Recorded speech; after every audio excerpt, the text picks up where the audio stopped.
Good afternoon, colleagues. The first item of business is consideration of 4 Parliamentary Bureau motions: 268 on standing orders, temporary rule change; 269 on establishment of committees; 270 on names and remits of mandatory committees; and 273 on election of committee conveners. Can I ask any member who wishes to speak to the motion to press the request to speak button?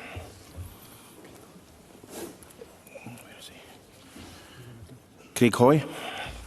Thank you, Presiding Officer. I rise today not to oppose the formation of committees, but to challenge this Government over its latest attempt to undermine fair scrutiny of the decisions it takes. The SNP has chosen to nominate one of its own as convener of the Finance and Public Administration Committee and to take on the position of deputy convener. This is in contrast to last session, where an MSP from an opposition party took on the role of deputy. With a huge focus during this parliamentary term set to be on the government's finances, it is sadly predictable that this secretive SNP government has grabbed those two vitally important positions. With MSPs quite rightly concerned about a £5 billion budget black hole, would it not have been better for the SNP to allow opposition politicians to lead the scrutiny of the government's finances? Has John Swinney learnt no lessons from the SNP financial scandal about the importance of transparency and independent audit, about the separation of powers? Clearly not. They have learned no lessons. And who might emerge in these two key roles? In the last session, it was the presiding officer who was convener, who showed grit, determination and independence of mind from the SNP. But are the SNP about to propose a pair of party patsies to rubber stamp the SNP's budget in this Parliament? Will it be the eagle-eyed Colin Beattie, or perhaps will Kirsten Oswald be swapped from her ministerial brief? Two MSPs who apparently failed to spot £400,000 being stolen from under their noses. Presiding Officer, people will not be surprised that SNP ministers are trying to hijack the Finance Committee, but it flies in the face of one of the fundamental principles of this Parliament, that the committee system should be independent of government and should doggedly hold them to account. Presiding Officer, the Scottish Conservatives are in line to secure the convenership of the Social Justice, Housing and Local Government Committee, which will oversee 41% of this Government's expenditure. And we will use our presence on this committee to properly scrutinise the Scottish Government and its bloated SNP benefits bill. MSPs from all parties across this chamber were elected to this Parliament to question the Government and to safeguard their constituents' interests and the taxes they pay. But this power grab on the Finance Committee is akin to putting Dracula in charge of a blood bank. I therefore urge all MSPs, regardless of their party, to use the committee system which Parliament passes today to properly hold this Government to account. Ministers may be frightened of transparency and routinely seek to evade scrutiny, and they might not like this. But this is what we are paid to do on behalf of our constituents. While we will not stand in the way of the formation of committees today, the Scottish Conservatives are putting down a very strong marker before ministers. People have had enough of their secrecy. It's time to open the books. Thank you, Mr Hoy. Minister to respond and move the 4 motions, please. Well, let me move them. Let me first of all say, cry me a river from Craig Hoy. How desperate, how sad. No wonder they're there as a reduced rump, Presiding Officer. Mr Hoy has... Well, let me first of all say Bureau has spent the past few weeks discussing and agreeing committee remits and memberships. We've done so collaboratively, we've done so collegiately. We've done that together without rancour, without division. Yes, there's been debate, and as a result, these are the proposals before Parliament. The number of members from each party on committees is largely based on the Hunt calculations to try and ensure fairness across committees. That's been the method used since devolution. I would say, and the reason I say it's largely under the Hunt, there's actually one party that would be entitled to more committee places under the Hunt formula, and it would be the Scottish National Party under the Hunt formula. Under the Hunt formula, absolutely happy to give way to Mr Kerr. Hear what the Minister for Parliamentary Business is saying about process, which is something the SNP love to obsess about. But this is about what it looks like. It's unseemly that both of the convenership roles in this vitally important committee are with the government party. Can he not see that this just stinks? Well, there's another river that could be cried, President Officer, and I'll come to that very point in a minute. But the point I was going to make is that actually it's 3 committee places that would have been entitled to the Scottish National Party that have been given up. So Reform, Labour and the Conservatives are all getting an additional place across the committee structure that we're proposing today. And you know, if anything, I could have been the person speaking against this motion, saying that I was terribly unfair, but I'm a very reasonable person, President Officer, so that's why I'm standing here proposing this. And I would remind members that the SNP has a minority on all committees, no matter whether it has a convenership or not. Any suggestion that the SNP group will somehow dominate a committee is clearly not true. Craig Hoy might not like this, but choices of committee convenership and deputy convenerships were based on the D'Hondt method. That is something that's been in place since the outset of this place being established. Indeed, there's only one party again that's been restricted from taking up any of those posts, and standing orders prescribe that. I'm not suggesting otherwise. The only party that's restricted from taking up any convenership is the Public Audit Committee. Everything else is to be legitimately allocated in line with the D'Hondt. Former business managers each made their choices, and this motion is based on those choices. Every single decision has been taken in line with the standing orders of this Parliament. And I know I hear, yeah, process. That's right. This is about the process. That's what this motion's about, Mr Kerr. It's about the process of establishing committees.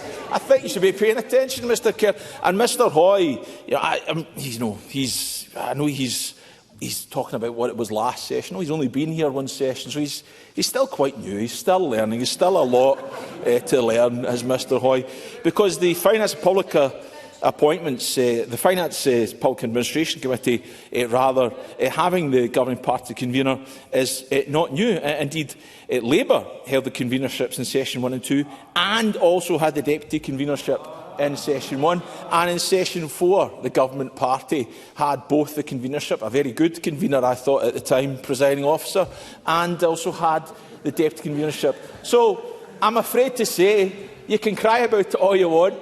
There's nothing new here, and Mr Hoy is talking about the committees that the Conservative Party are about to get the convenerships of. Well, I have to say, Mr Hoy, if you're speaking against and moving against this motion, about to vote against this motion, and if you're successful, you're not going to get those convenerships. I urge Parliament to vote for the motions today. Thank you, Minister. And I think we're all agreed that the Finance convener in the 4th and 6th session was excellent. The question is that motions 268, 269, 270 and 273 be agreed. Are we all agreed? Yes. We are all agreed. And before we move on to general questions, I just want to talk about the election of conveners for a brief moment or two. The nomination period for conveners of committees is now open. Only members of the party designated with the convenership of a particular committee are eligible to be nominated as convener of that committee. To be valid, nominations must be proposed by the member of that party and seconded by a member of another party. The nomination period is open until 1 p.m. on Tuesday, and the election process will begin after time for reflection on Tuesday. And anyone who is interested in participating in the nomination process can obtain forms from the clerks in room P1.02, and the clerks can also advise on the procedure to be followed. The next item of business is general questions, and in order to get as many people in as possible, because we're already 9 minutes into this session, which I will allow to run on for some minutes to get as many people in, but I would really like short and succinct questions and answers to match. First question is Mary McNair. Thank you, Presiding Officer. To ask the Scottish Government what action it's taking to curb vaping amongst young people. Minister Marie Todd. The Scottish Government is taking action to tackle vaping amongst young people. We'll consult on the retail display of vapes within our first 100 days in government to remove the appeal and visibility of vapes to young people. Through the Tobacco and Vapes Act 2026, offences for free distribution and nominal pricing of vapes come into force on the 29th of October 26, and from 1st June 27, a comprehensive ban on advertising vapes will come into force, reducing young people's exposure to vape adverts. We're also taking forward substance use education work in our schools through Curriculum for Excellence. Young people learn about a variety of substances, including vapes, and information is available through Young Scot, Parent Club and NHS Inform. McNair. I thank the Minister for that response. I recently met with one of my constituents to discuss her concerns about underage vaping, and we both agree that vapes should be stored as cigarettes are, with no colourful marking or flavours available to make them much less appealing. I'm aware of the cross-governmental work on this. Therefore, can the Minister give a progress update on this, and secondly touch on what more can be done to ensure vapes are not available to those who are underage? Minister. So I share the concerns of your constituent, and I'm taking decisive action to tackle underage vaping and to prevent a new generation becoming addicted to nicotine. The Cross-Government Tobacco and Vapes Act was granted royal assent on the 29th of April, and that contains powers to regulate product features, packaging, ingredients and flavouring for vapes. We'll continue to work closely across the UK and the devolved governments on these matters. As referenced in my original answer, we'll consult on the retail display of vapes within 100 days in government. We're also working closely with the Society of Chief Officers of Trading Standards in Scotland to strengthen enforcement of existing legislation that bans the sale of vapes to those who are under 18, including checks on age of sale, alongside providing guidance and support to businesses. Supplementary, David Lind. Thank you, Presiding Officer. With flavours such as candy and sugar, it's indisputable that vapes are marketed towards children. And at Red Reaction Group in April, there was a concern expressed there that far too many of these are being targeted towards children. So can I ask the Scottish Government to consider a nationwide moratorium on new vape shops being established within a certain radius of education establishments? Minister. So thanks very much for the question. Planning authorities and local authorities are able to regulate the development, including the creation of new shops, but changes to the specific range of goods that are sold within an existing shop don't constitute development, so they aren't within the scope of planning control. Scotland does, though, have a tobacco and vapes retail register, and all businesses need to be registered to be able to sell these products in Scotland. And it is the responsibility of local authorities to enforce compliance with the register in their local areas. So all of these products are already illegal to be sold to under 18s. The registration process means that illegality can be stamped out. Question 2, David Barratt. To ask the Scottish Government what action is being taken to bring forward the delivery of a new Lochgelly Health Centre before 2031. Cabinet Secretary Angela Constance. Presiding Officer, as announced in the Scottish Government's Infrastructure Delivery Pipeline 13th of January, an initial tranche of 12 primary care projects is being developed, including Lochgelly and Cowdenbeath. Work has already commenced on the development of a standardised approach to the service planning, design, procurement and construction for all 12 projects within the programme. This, of course, will take time. Our current planning assumption is that construction will start around 2031. David Barratt. Thank you for that response. I welcome the Scottish Government's commitment to delivering a new health centre in Lochgelly. The Cabinet Secretary will appreciate that my predecessor has been a fierce advocate for Lochgelly, and I am keen to ensure a health centre is delivered as soon as possible. However, it's also important that I make clear that there are concerns about the suggested expansion of the centre to include Cowdenbeath. And so can the Cabinet Secretary further advise how the Scottish Government is engaging with NHS Fife on the areas which the new medical centre will cover? She will also appreciate that my constituents are keen to ensure Lochgelly receives the health centre that is so critically needed. So would the Cabinet Secretary be willing to meet with me at the existing centre to hear their concerns? Cabinet Secretary. Presiding Officer, of course I'll be more than happy to meet with Mr Barratt and if I can reassure him that the Scottish Government is indeed engaging with NHS Fife and my expectation is that NHS Fife engage with the communities and MSPs in the area. Despite the financial challenge, we are developing a whole system NHS infrastructure plan and this includes the primary care investment programme and of course within that we've already confirmed Cowdenbeath and Lochgelly as a priority area. Now, Cowdenbeath is used in the context of the member's constituency geography rather than indicating a specific facility, and this reflects a place-based approach. But no decision has been taken at this stage on whether elements within priority areas will be progressed as single or separate projects, and this will be determined following service planning. Claire Baker. Thank you, Presiding Officer. The issue that's been raised by Mr Barratt is about the coupling of Lochgelly Centre with Cowdenbeath and the concerns that will delay Lochgelly. Lochgelly is a shovel-ready project that people have waited a long time to see delivered and it is no longer meeting the needs of local people and the Government have known that for a while. Over a decade it has been since it's been identified they need a new centre. So when are they actually going to centre delivered? You're talking about maybe building starting in 2031 but it is over a decade people have been waiting. Cabinet Secretary. Presiding Officer, it's important for me to inform the member, if she's not already aware, that in 2022 an outline business case for the replacement of Lochgelly Health Centre was submitted. However, and detailed feedback was provided. So it is crucial at this stage that we unlock these much needed projects. The infrastructure investment plan is key to that and these developments are absolutely crucial to expanding on primary and community care so that we can shift the balance of care from hospitals into the community so that it's actually nearer to people and meets their needs. Question 3, Patrick Harvie. To ask the Scottish Government how it plans to address harm caused by disinformation and conspiracy theories, including climate denial propaganda. Cabinet Secretary Gillian Martin. Thank you, Presiding Officer. Climate change and its effects are real. Those who would undermine climate action do so in the face of all evidence. We are committed to making Scotland a carbon neutral and climate resilient nation with all the economic and benefits that brings. The Scottish Government is tackling climate disinformation by proactive public engagement and trusted, evidence-based communication on climate change.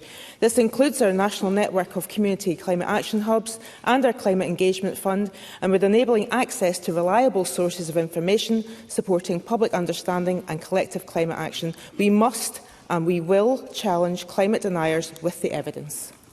Patrick Harvie. I'm grateful for the answer, but this goes beyond one portfolio. We saw yesterday how online disinformation can very quickly lead to violence and far-right opportunism. We've also seen disinformation and conspiracy theories in relation to issues like vaccines, contraception, the treatment of minorities in our society and, as I say, the reboot and rebirth of climate denial, not just in online forms, but in the mainstream media as well. Will the Minister sit down across portfolio with other ministers and ensure that the Scottish Government develops a robust and comprehensive strategy to deal with disinformation and conspiracy theories across all topics? Cabinet Secretary. Well, I don't think there's any climate deniers in the Cabinet or in the ministerial team. I don't think there's any climate change deniers in my party. I know that the Green Party, obviously, I would say that mainly across this chamber, we do not have climate change deniers. In the last Parliament, I made the point of saying in that Parliament, I did not believe that we had climate change deniers. But in this Parliament, unfortunately, we do, and they can't take hold. And the way to combat climate change denial is to have facts at our fingertips, not just about the health benefits, the societal benefits, but also the amount of jobs that climate action takes, the opportunities that Scotland has for growth. We have the facts at our fingertips and we all must have a responsibility. But people need to speak out against those that would come away with ridiculous phrases like we heard in the last couple of days from Malcolm Offord, calling net zero net stupid zero. Well, that's not parliamentary language in my book, but it's also very childish and it flies in the face of the evidence and the facts. Question 4, Maggie Chapman. Thank you. to ask the Scottish Government what action it will take to address reported concerns that implementing recent Equalities and Human Rights Commission guidance on single-sex spaces will put at increased risk both transgender people and cisgender people who present in gender non-conforming ways. Cabinet Secretary Shirley-Ann Somerville. The UK Government have now approved the EHRC's Code of Practice and laid it before the UK Parliament for 40 days of scrutiny before it comes into force. This is in line with the reserved powers within the Equality Act 2010. The Scottish Government officials are now undertaking a detailed analysis of the Code and its implications, including how it will affect service providers and the rights, safety and dignity of all individuals.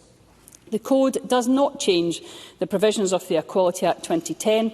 The Act continues to provide protections against discrimination, including for individuals on the basis of gender reassignment, and those protections remain in place. Transgender people are therefore protected in law, and any application of the Code must be consistent with those protections. Maggie Chapman.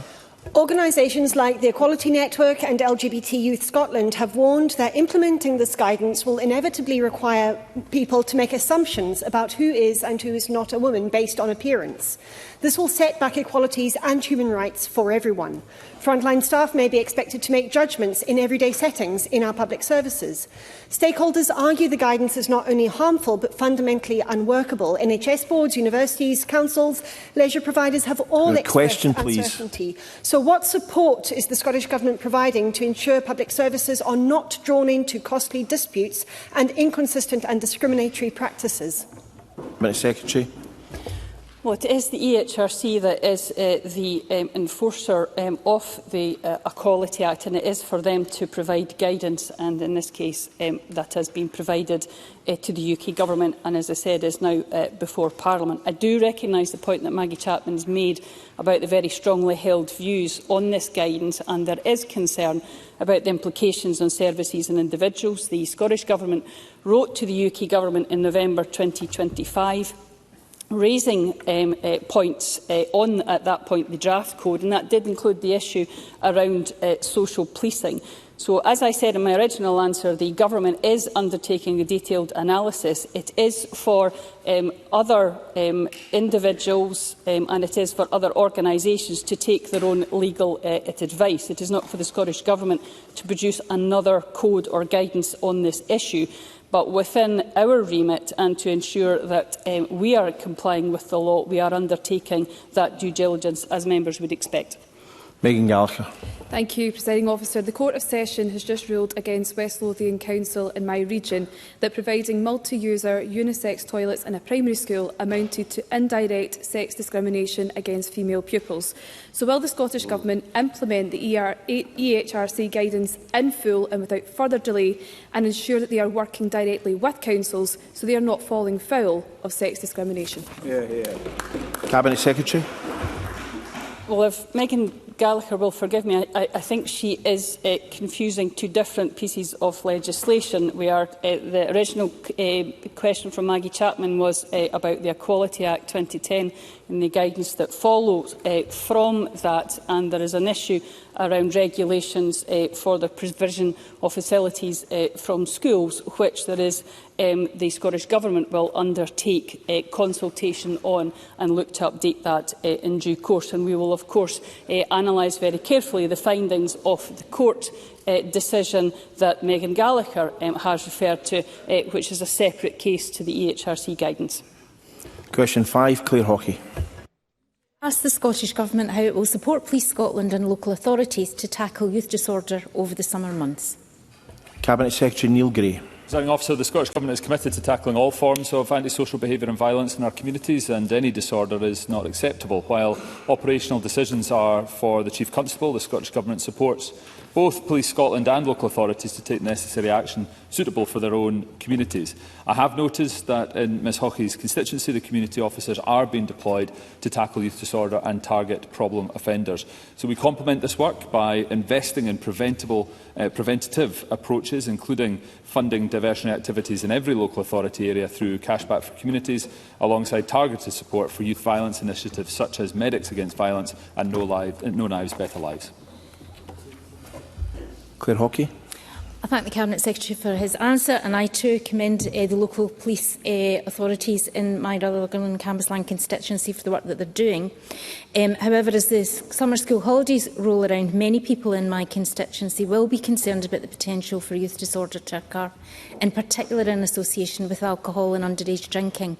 How will the Cabinet Secretary ensure that local police teams and local authorities will have resources they need to tackle the issue, particularly over the summer months? Cabinet Secretary. Presiding Officer, I recognise the concerns raised by Ms Hockey. Those are concerns shared by residents in my constituency, and I'm confident in Police Scotland tackling any such disorder whenever and wherever it occurs. How officers are deployed in any local area, including over the summer, is of course a matter for the Chief Constable, who has been clear that she intends to bring frontline policing to its strongest possible position. And I know, like me, she will meet her local policing teams regularly to seek that confidence locally. The Scottish Government is also investing in youth work and in diversion so that young people have positive alternatives through the school holidays, such as initiatives like Extra Time. And in addition, we're providing Police Scotland with record funding of more than £1.7 billion, which the Chief Constable has said will mean that she can maintain officer numbers at 16,500 in the coming year, and we continue to have more officers per head of population than in England and Wales. Holly Bruce. I'm sure the Cabinet Secretary would agree that given equity of access to long-term relational youth work in bespoke places, young people from all backgrounds will be better enabled to thrive and will negate the need to view young people as the problem. Youth Link Scotland's review of the SNP manifesto found key areas lacking. Can the CabSec confirm the SNP government will commit to fairly funding youth work with equality of access, regardless of postcode, and embed youth work in justice, education, health and anti-poverty strategies throughout the programme for government? Cabinet Secretary. Thank you, President Officer. There is a lot of work ongoing to support young people through the community and voluntary sector as we continue to invest in charities and social enterprises, and we have established our fairer funding two-year pilot giving grants to community and voluntary organisations totalling over £130 million between 2025-26 and 26-27. So I'm confident that the ask that Holly Bruce is making is already underway.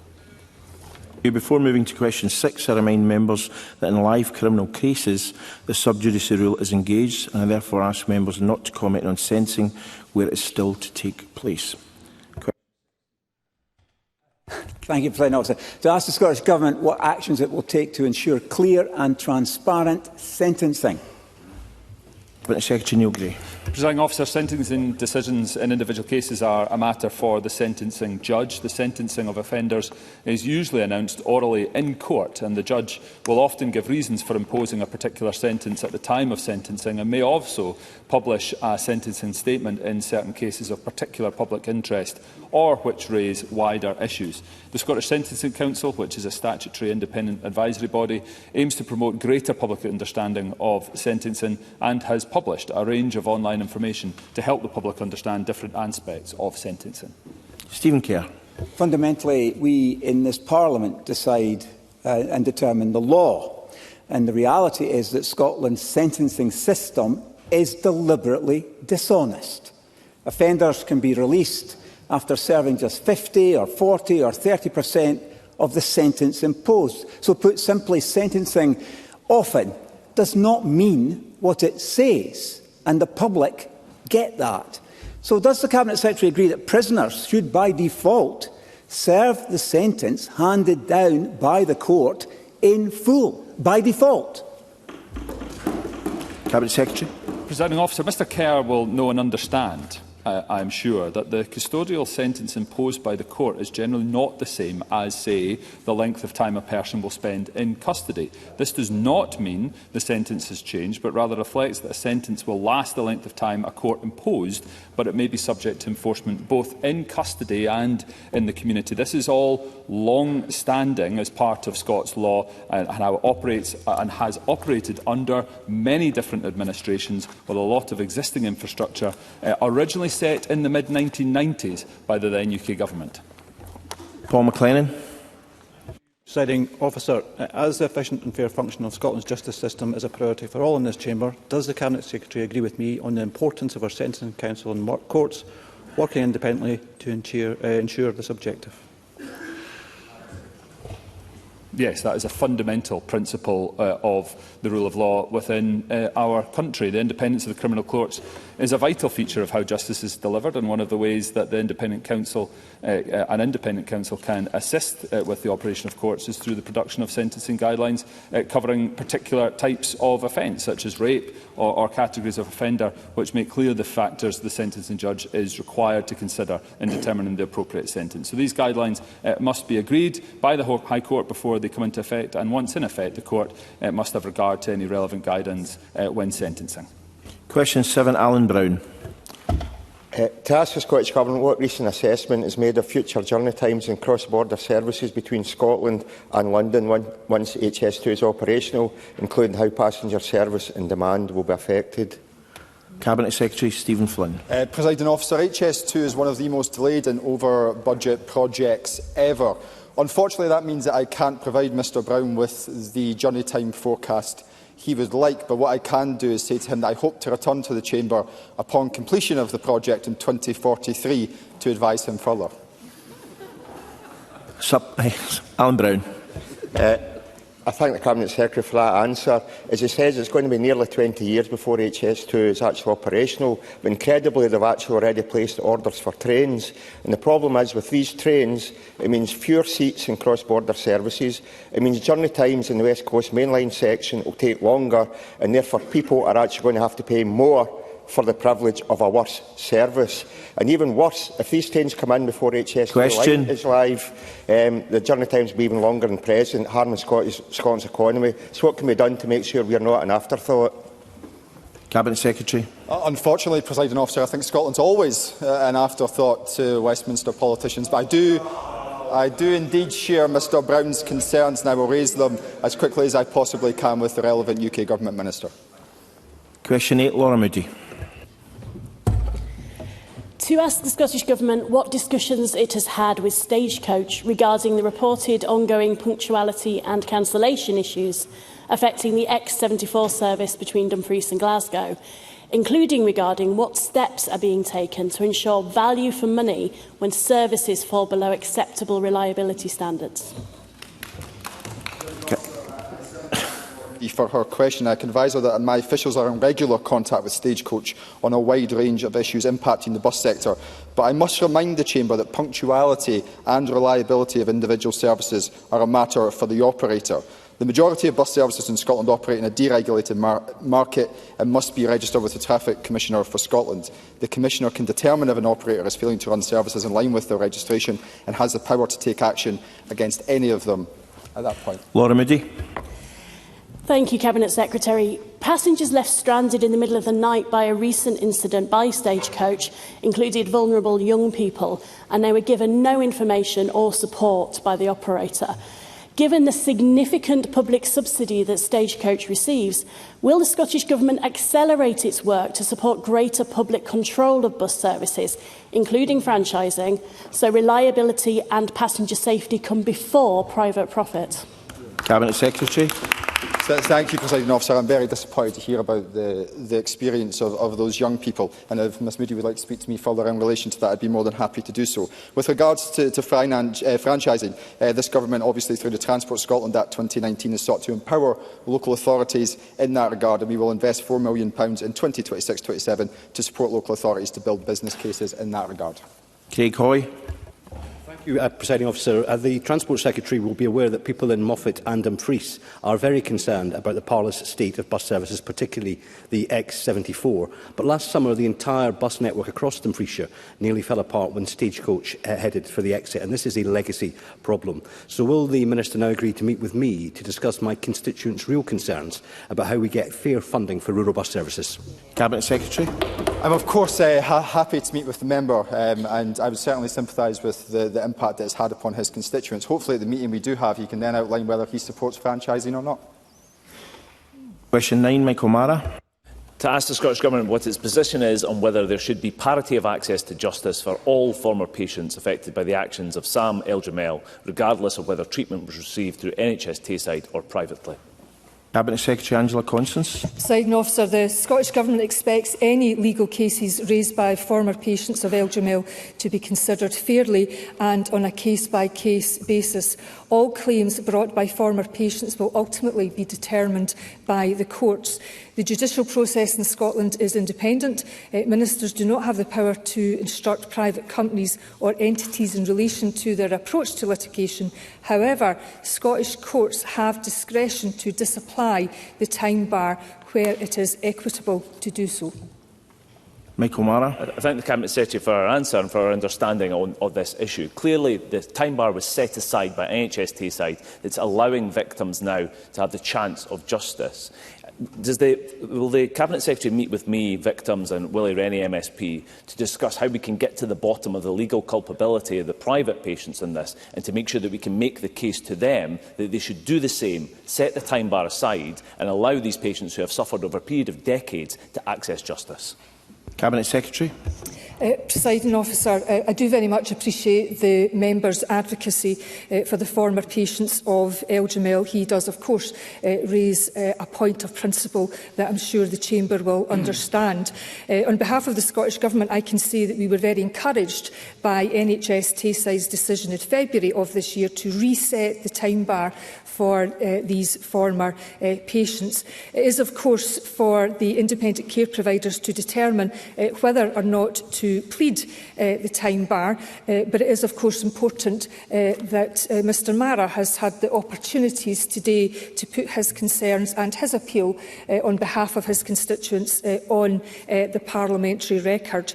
In terms of the courts, as I indicated, they do retain discretion to set aside time limits where it is equitable to do so, ensuring cases can be considered fairly on their individual merits. And while I am limited in my powers in this regard, I do not think it will cause any harm to have a discussion with Mr Mara or Mr Rennie, as long as we are clear about the ministerial boundaries which I must adhere to. Question 10, Ariane Burgess. To ask the Scottish Minister, in light of the growing number of people swimming in Scotland's waters and the UK Government bringing forward a clean water bill, what consideration is being given to introducing equivalent legislation in Scotland? Cabinet Secretary Gillian Martin. Scotland already has a legislative framework which supports improvements in the water environment. We have 90 sites that are designated as bathing waters, and last year 97% of those sites achieved the required bathing water standards. The Scottish Government is considering our water-related policies to ensure that they continue to meet the public's expectations and deliver adaptation to the growing impacts of drought and flooding arising from climate change. Our publicly owned water and wastewater services are funded by customers, with all profits going back into improvements in infrastructure. Ariane Burgess. My constituents in Tinnaburgh want to swim in and restore the sea on their doorstep, but a broken sewage system is making the water too toxic to enter. Will the Minister agree to visit Tinnaburgh with me to see the situation for herself and to commit to closing Scotland's sewage monitoring gap as a first step towards clean water legislation? Cabinet Secretary. Well, I thank Ariane Burgess for that invitation.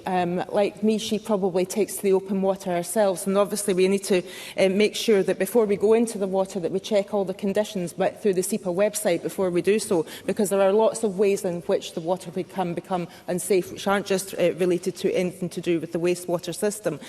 Sites designated bathing waters where a large number of people are expected to bathe have regard for the past trends and infrastructure facilities provided. There's no statutory process for the designation of a new bathing water, and proposals are often made by local authorities.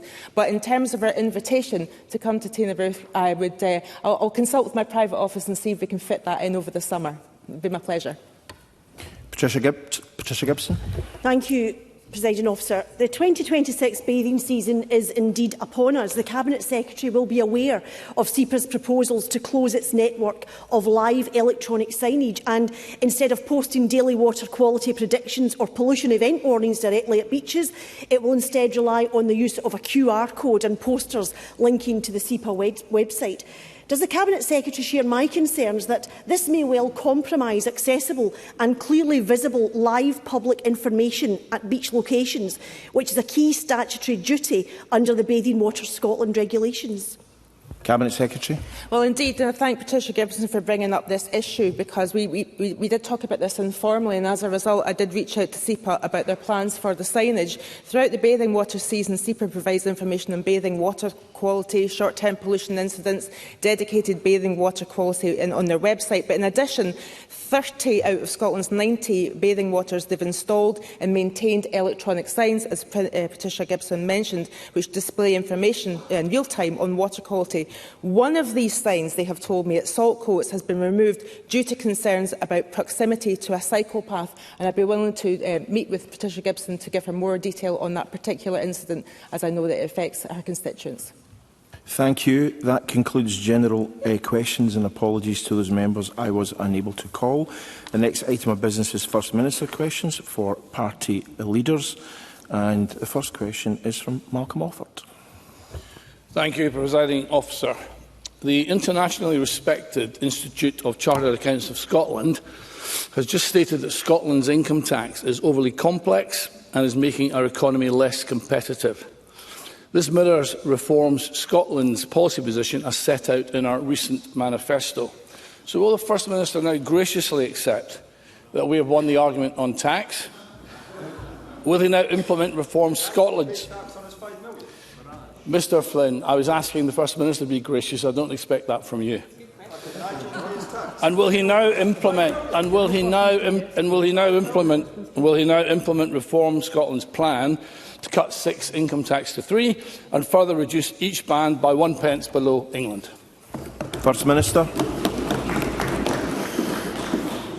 Well, it's a daring and bold attempt from Lord Offord to try to get me to accept his point of view, but I'm afraid I will resist the temptation, because if I was to accept his point of view, I'd have to accept swingeing cuts in public expenditure, and I have no intention of doing that.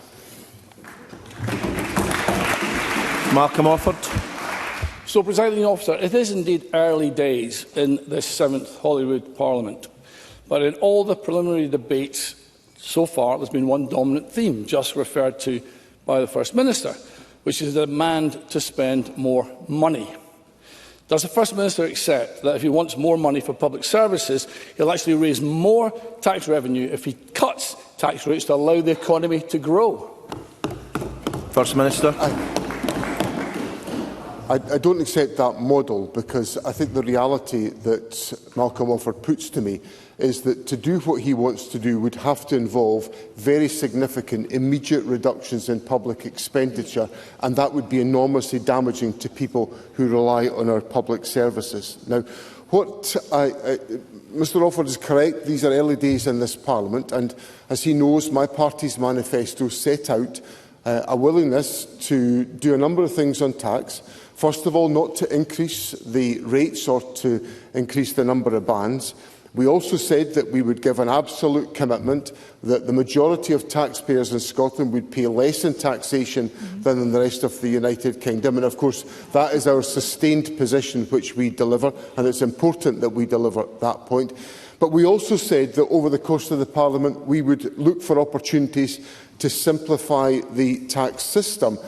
As Mr Offord may have picked up from the comments I've been making publicly at the CBI event a couple of weeks ago, or at the Prosper conference this morning, where I laid the heaviest emphasis on the importance of the government taking the measures which we will take to encourage and motivate growth in the economy, because if we have a strong economy, we can have strong public services, and that's the social democratic contract I deliver to the people of Scotland.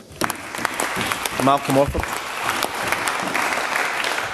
So it is well proven around the world that too high taxes drive away the highest taxpayers.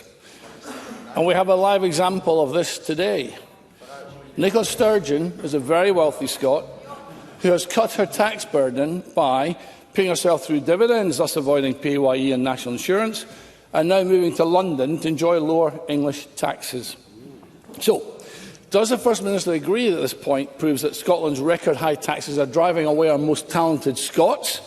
I mean, why on earth did she leave for at least not hearing the First Minister's cunning plan for a second independence referendum? Or is it simply she doesn't want to inhabit the same country as Stephen Flynn? First Minister. I think she'd be much happier to live in the same country as Stephen Flynn than the same country as Malcolm Offord and Reform. I think what I would say to Malcolm Offord is just to refer him to, on the issue of tax, to some of the assessment of his own tax plans. And the Institute for Fiscal Studies described Reform's taxation and spending plans as not fiscally credible. Now, that is essentially a summary of what I've just been saying to Malcolm Offord, that the tax plans that he has put forward will have the effect of dramatically reducing the investment available for public expenditure. Now, I'm all for a vigorous debate in this Parliament about the priorities that we've got to take forward.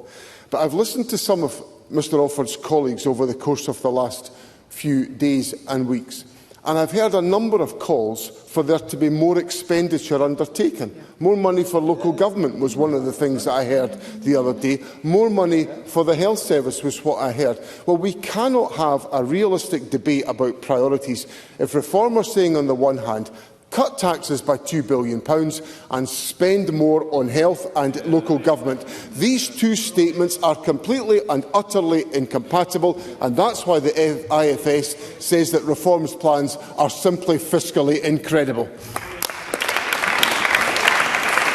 Anna Sarwar. Thank you, Presiding Officer. Yesterday, John Swinney and the SNP government were held in contempt of court for failing to be open and transparent with the public. As that was happening, John Swinney finally admitted that the £600,000 that his party raised from members of the public explicitly to spend on a referendum campaign had been used for other expenses. A new police complaint is believed to have been lodged last night. A specific website was created. It was explicit that people were donating to a ring-fenced independence campaign fund.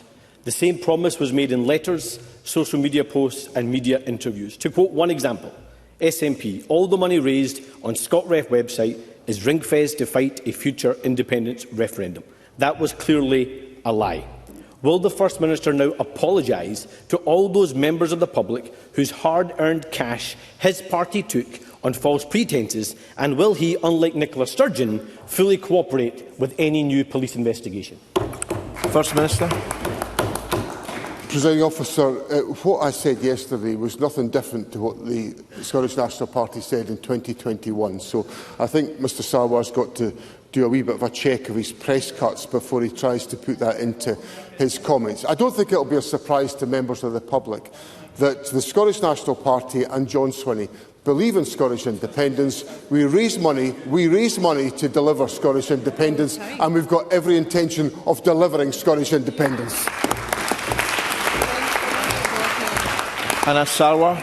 Presiding Officer, there are really serious questions here. Peter Murrell has pled guilty to embezzling £400,000. It has now become clear he did much of this by falsifying receipts, on many occasions pretending they were legitimate business costs. Political parties, like businesses, are able to claim back VAT on purchases relating to operating costs. That means fraudulent purchases recorded by the SNP using phony receipts may have been included in any reclaimed VAT. For example, the £124,000 camper van recorded in the system as a van will be subject to 20% VAT. The £3,000 robotic lawnmower recorded as legal fees will be subject to VAT. Or the ridiculous luxury egg poacher recorded as an Ethernet cable will be subject to VAT, all potentially illegally reclaimed from HMRC. Today, we have written to His Majesty's Revenue and Customs asking them to launch a full investigation into the potential defrauding of the public purse. So can I ask John Swinney, would he welcome this investigation, and will he launch his own audit so we can make sure that any misused public money can be recouped? First Minister. Let me help Mr Sarwar out with an update on information. The issues in relation to the implications of Peter Murrell's admission of guilt about the embezzlement of Scottish National Party funds does have potential implications in relation to the payment of taxation. That's why the Scottish National Party has already opened up discussions with His Majesty's Revenue and Customs on exactly that point, so that we proactively, in making sure that we deliver the highest standards of financial governance, which is exactly what I preside over, is taken forward at our own request with His Majesty's Revenue and Customs. Can I thank John Swinney for accepting that there could potentially be illegal reclaiming of VAT from HMRC, meaning potential misuse of public money that should not have been claimed because of the fraudulent receipts issued by Peter Murrow. But that also demonstrates that this is the biggest political and financial scandal in the history of the Scottish Parliament, and it goes far beyond the crimes of Peter Murrow. So John Swinney won't get away with the same approach, a culture of secrecy, cover-up and deflection that led to the situation in the first place. Operation Branchform dragged on for almost 4 years. It consumed huge amounts of police time. It cost the taxpayer at least £2.7 million. It has raised profound questions about transparency and accountability at the heart of government. It has brought further scrutiny on the dual role of the Lord Advocate. It has raised issues for the governing party of this country with the misuse of £600,000 of supporters' money, and now there is an acceptance that there is a possible defrauding of public money and HMRC. So my question is this. It is beyond doubt that there should be a parliamentary inquiry. So will John Swinney now finally back that inquiry, or will it require further arrests for the public to get the truth? First Minister. In the course of that rambling explanation from Mr Sarwar, he said that there had been an extraordinary amount of time and resource spent on a police investigation. There has been. There had to be, because my party was the victim of criminal embezzlement by somebody that was trusted in my party. So that investigation had to take place. But what Mr Sarwar now wants to do is to have another investigation, because I presume he didn't like the outcome of the last investigation because it didn't suit the priorities that he's setting out. Now, last night I convened a meeting of my party's National Executive Committee to make sure that we could take the action necessary to address the implications of the conviction of Peter Murrow. We agreed unanimously to act to secure the party's interests by instructing our solicitors to begin action in court to recover the money that's been stolen from us. We have significantly improved our financial procedures and controls over the last few years. I've taken strong action to make sure that we have effective financial management in the Scottish National Party. We've put in place the measures to make sure that we have the highest standards. We've had a police investigation. There can be no higher and more forensic investigation than a police investigation, and I therefore do not support the establishment of a parliamentary inquiry, because we've had an investigation and it convicted somebody for embezzling from my party's funds. Ross Greer. Thank you, Presiding Officer. This week marks the start of Pride Month. Pride isn't just a celebration of our LGBTQ community, it's a protest, and it's clear why protest is still needed. A decade ago, the UK consistently came top of the list for LGBTQ rights in Europe. Today, we've fallen to 22nd place. That's primarily the result of the vicious wave of transphobia that's been unleashed in recent years, but the attacks on our whole community are escalating. One of the many shameful stains on the UK's record is the failure to ban the form of torture known as conversion therapy. The First Minister promised a ban on so-called conversion therapy in Scotland within a year of the election if the UK government failed to bring forward its own bill. As it stands, Labour have repeatedly promised to bring forward that bill but failed to do so. So will the First Minister take this opportunity during Pride Month to confirm that he will fulfil his promise to LGBTQ Scots? Will his programme for government include a ban on so-called conversion therapy? First Minister. First of all, President Officer, let me associate myself with the substance of Mr Greer's comments about his concern about the erosion of the position of the LGBTQ community and express my solidarity with the community to ensure that the rights of the community are protected at all times and that they are asserted.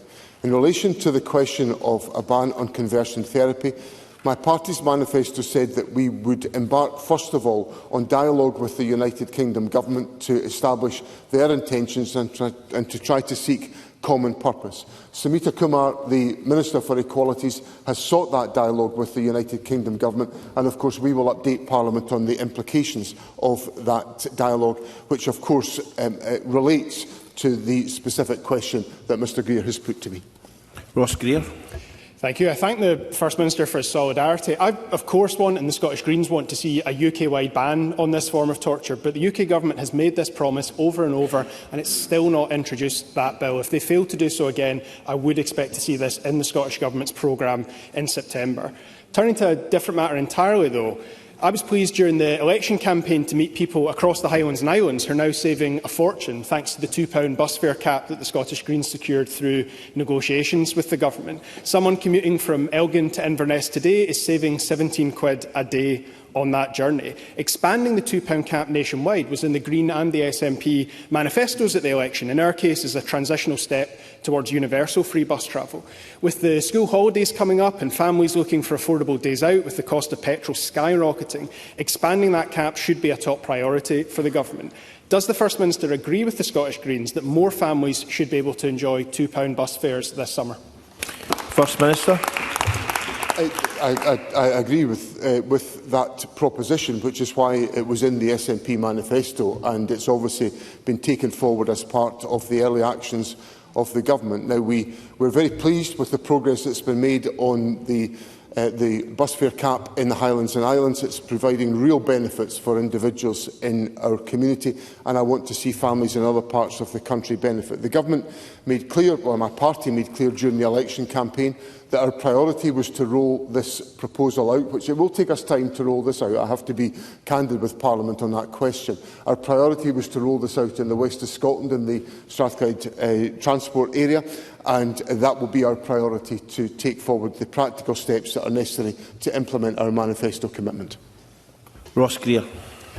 As a West of Scotland MSP, I of course welcome the First Minister's prioritisation of Strathclyde Partnership for transport there, but I do believe families across Scotland should be able to benefit from this as soon as possible. Making buses cheaper is only half the picture, though. 40 years after Thatcher privatised the bus network, many communities just don't have the bus services that they need. Fare prices have gone up, but routes have disappeared. This leaves people isolated, and it holds our whole economy back. At the same time, a handful of private bus company owners have become obscenely rich. Some have made so much money from being bus company operators that they can afford to set fire to a pile of their cash by writing £100,000 cheques to the Scottish Labour Party. The Scottish Greens proposed bringing our buses back into public ownership, Presiding Officer, through a bond scheme, but the SNP's manifesto was silent on this question of ownership. Does the First Minister not agree that it's time to end the failed experiment of privatised buses, and will he work with the Scottish Greens to bring our bus services back under public control? First Minister. I've always prided myself on giving avuncular advice to Mr Greer, and all I can say to him is I think he touched a raw nerve with his comment about the bus donations to the Labour Party.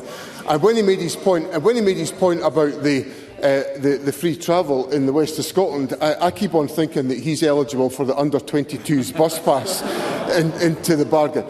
Let me say seriously that I'm very sympathetic to the points that Mr Greer puts forward, because I think there are a number of very good examples. Well, this city is a shining example of bus transport in public ownership, with outstanding high-quality bus service in the city of Edinburgh. I'm full of admiration for the work that Highland Council is undertaking, where many more services have been brought in under public ownership and public control. So the legislative framework is in place to enable that to be the case, and we will want to work with local authorities to try to advance these propositions, because I do think that would be in the public interest. Of course, we can take steps to make public transport more affordable and more sustainable through the steps that we propose with the £2 bus cap and the bus fare cap, and I look forward to engaging, as does the Deputy First Minister, with the Greens on these questions in relation to the financial priorities of the Government. Russell Finlay. Thank you, Presiding Officer. Peter Murrell stole at least £400,000 from the SNP, and he simply couldn't have done this without the protection of his wife, Nicola Sturgeon, and his childhood friend, Absolutely. John Swinney. Absolutely. During this crime spree, the SNP was in receipt of more than £10 million of taxpayers' money. I don't know if Stephen Flynn's cheering me on or heckling me. He's probably cheering me on, keeping his eye on the prize. Last week, John Swinney told me that no public money had been stolen. But Mr Swinney also spent years denying the disappearance of ring-fenced independence funds until yesterday, when he suddenly changed his story. So is John Swinney still 100% sure that Peter Murrow didn't get his sticky fingers on any public money? First Minister. I stand by the comments that I made last week to Russell Finlay. He may have noticed a quote from the Electoral Commission last week, who said that the SNP receive policy development grants as set out in law. Parties have to report on their use of the grant and have that grant expenditure independently audited. The Commission checks carefully that the grant is spent correctly. The SNP have provided those audits. We've checked them and we've seen no evidence of misuse of policy development grant funds. If there is evidence of any misuse, the Commission will take appropriate action to safeguard public money. Now, those are the words of the Independent Electoral Commission. The police have carried out an extensive investigation and have found nothing to substantiate the abuse that has come from Russell Finlay today. And all I would say to Russell Finlay, as he's complaining about Stephen Flynn barracking him, and he's just barracking me. So I suggest that Mr Finlay should learn some lessons from what he's gone on about in his contributions. But let me just say this to Russell Finlay. Russell Finlay has spent years coming here, abusing me, denigrating... Excuse me, let's hear the First Minister respond. And Mr Russell, you shouldn't heckle a question you yourself have asked when someone's trying to answer it. First Minister. Denigrating my personal integrity and my personal reputation. And I would just point Mr Finlay to the outcome of the election, where the people of my constituency had the opportunity to reject me, having listened to everything that Russell Finlay and everything that his sidekick piled out about me in my constituency, and the Conservatives took another hammering in Perthshire North. Not for the first time, for the 7th time in this Parliament. So people don't listen to Russell Finlay and the Tories.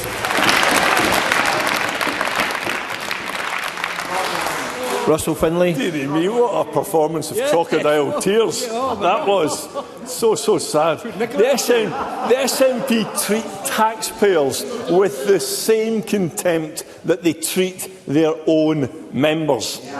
Former accountant Alistair Cameron joined the SNP in the 1960s, before half of that lot were even born, and he donated money for years to your party. He passed away a few months ago at the age of 89. His daughter Susan told me this morning that he would have felt not only betrayed by Peter Murrow's theft, but betrayed by those who didn't stop Peter Murrow, who facilitated and enabled his crime spree. And John Swinney spent years defending every single indefensible SNP scandal. But all he has in response to the seedy crime spree is angry, fake deflection. John Swinney and Nicola Sturgeon's complex web of stories are You have a question, unravelling. please. Does John Swinney not realise that his leadership is also unravelling because of his central role in this scandal? Your fingerprints are all over it. First Minister. What an absolutely pathetic spectacle to bring to Parliament.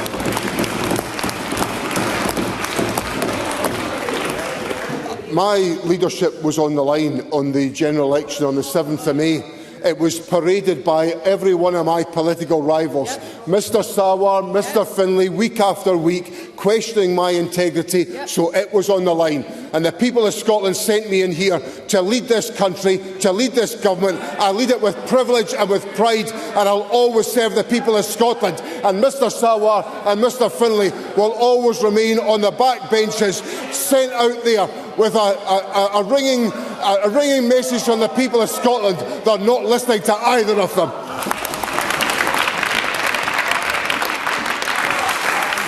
Alex Cole-Hamilton.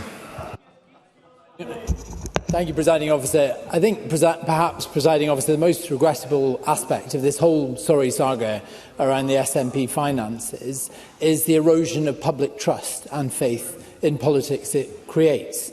There are still big unanswered questions around all of this. That is why we need a parliamentary inquiry, but the government are blocking it, just like they've blocked other measures to challenge bad behaviour.